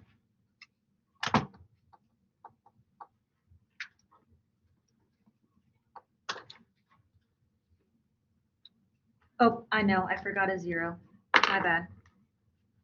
Kind of important. So 40,800 minus 35,000 will give us 5,800 divided by 1450. And that will give us K is 4. So now that I know K is 4, I have 1 minus 1 over K squared percent, 1 minus 1 over 4 squared percent, 1 minus 1 over 4 squared, which will give us 93.75%. But here's where you need to be careful. The question didn't ask what percent. The question asked how many cars.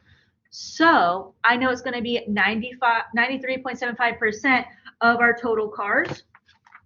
So of 575 cars, move my decimal 2 places to the left, it'll give us 0.9375. Of means multiply 575.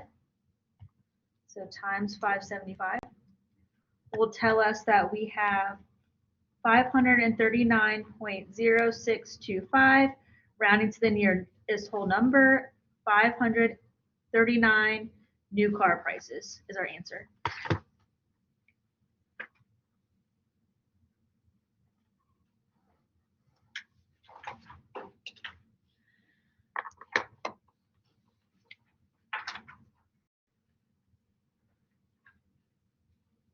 So you don't use the 29,200 at all? No, you can use this one or this one if you want. This one would be M minus K standard deviations equals 29,200. But it's whenever you solve it, they're both going to give you K because it's symmetric. So if you want to use this one, you can, or this one, but you don't have to use both of them. This one just gave us negatives, so that's why I chose the higher one. Great question. Thank you for asking. But you're going to go up that many and down that many on both sides. It's going to be symmetric. So either one you want to use, totally cool. We have one more page. I know that we're getting a little bit over, so if you need to go, you're welcome to go. I am recording, but we only have one more page, and it's only 2 quick problems. Before I go there, I'm trying to stay focused. Before I go there, questions for me? People are still writing, so I'll give you a couple more seconds. On the next page, as you're still writing, we're talking about empirical rule. Empirical rule, just like our quartiles, Q1, Q2, Q3, are specific types of quartiles. Empirical rule, specific types of Chebyshevs. So, a few more seconds if you're still writing. If you want to flip to the formula sheet real quick, the empirical rule is listed straight on your formula sheet, and it tells you exactly everything you need to know. It says for a normal bell-shaped distribution, 68% of the data fall within 1 standard deviation, so that same mu plus or minus 1 standard deviation. About 95% fall within 2, so that same formula mu plus or minus 2 standard deviations. And about 99.7 fall within 3 standard deviations. So it's still that same formula we've been using just like we did here. It's just looking at specifically 1, 2, and 3, and it gives us our different 68%, 95%, and 99.7%. Perfect. So on the formula sheet that I was reading was from right here, empirical rule. So empirical rule gives the approximate percentage of the data that falls between 2 points that are equidistant. One is adding, one is subtracting from the mean. This theorem only works for normal bell-shaped curves. So Chebyshevs work for everything. This is only for normal, nice and pretty bell-shaped curves. So we said that 68% falls within 1 standard deviation, 95 is within 2, 99.7 is within 3. So notice as you're going out from 1 standard deviation, 2 standard deviations, 3 standard deviations, you're getting more and more of your data. So that's why that percentage goes from 68% to 95% to 99.7. So our last 2 examples say the data set consists of 825 standardized test scores. It's shown to have a bell-shaped normal curve. So this is telling us I'm able to use empirical.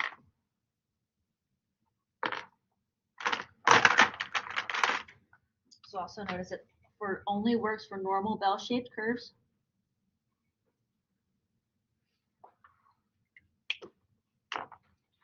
The mean is 64, so that's going to be our mu.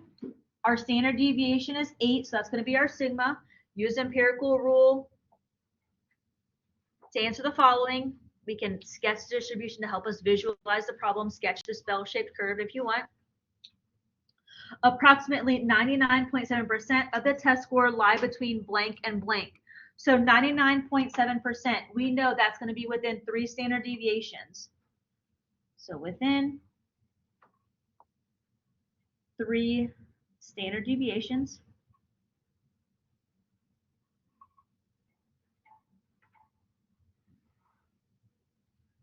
So using that same formula, we know it's going to be mu minus 3 standard deviations for our lower and mu plus 3 standard deviations for our higher. Mu we know is 64 and our standard deviation is 8, so plugging that into our formulas.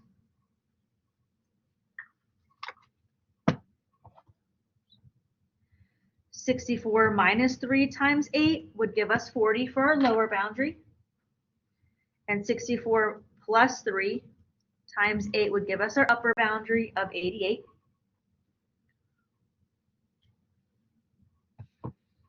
What that's saying is if you draw this nice normal bell-shaped curve, which I'm not very good at drawing, in the middle is going to be our mean, which is 64. And if you go up 3 standard deviations, so if you go up 8, you're going to get 88. And if you go down 8, you're going to get 40. If that makes sense. So if I do 64 plus 8 plus 8 plus 8, that would give us 88. 64 minus 8 minus 8 minus 8 would give us that lower, which is 40. Go up 3 and down 3. In the middle is our mean, which is our middle.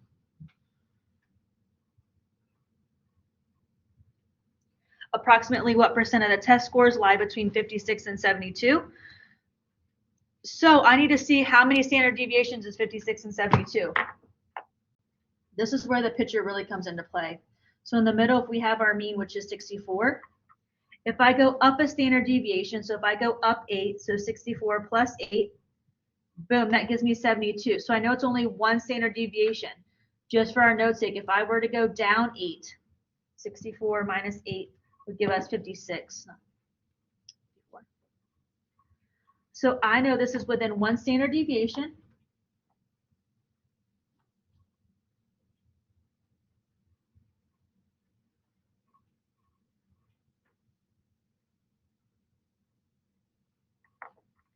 Within 1 standard deviation. So we know 1 standard deviation using our empirical rule is 68%. Done.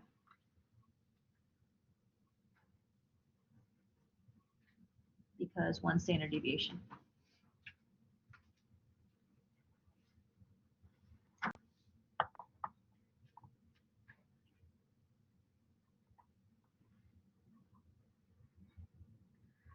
Same thing for this last problem. The average stat score is 1,060, so 1060, which is our mean, with a standard deviation, which is our sigma of 183.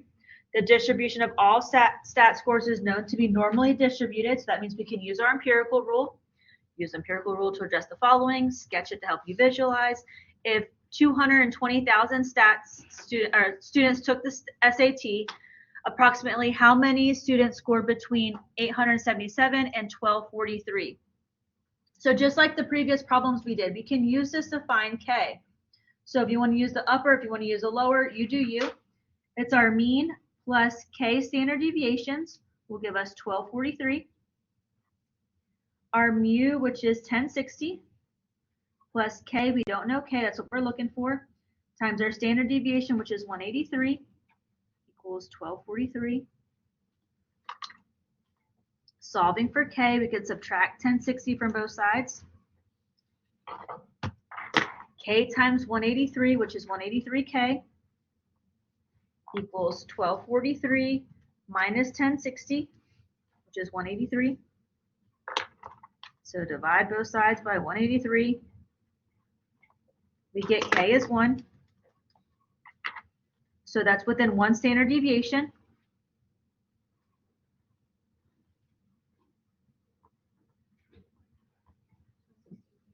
Yep, 68%. But the problem is it didn't ask us what percent, it asked us how many students. So we just need to find 68% of that 220,000. So 0.68 means multiply 220,000, and that will be our answer. And we get 149,600 students.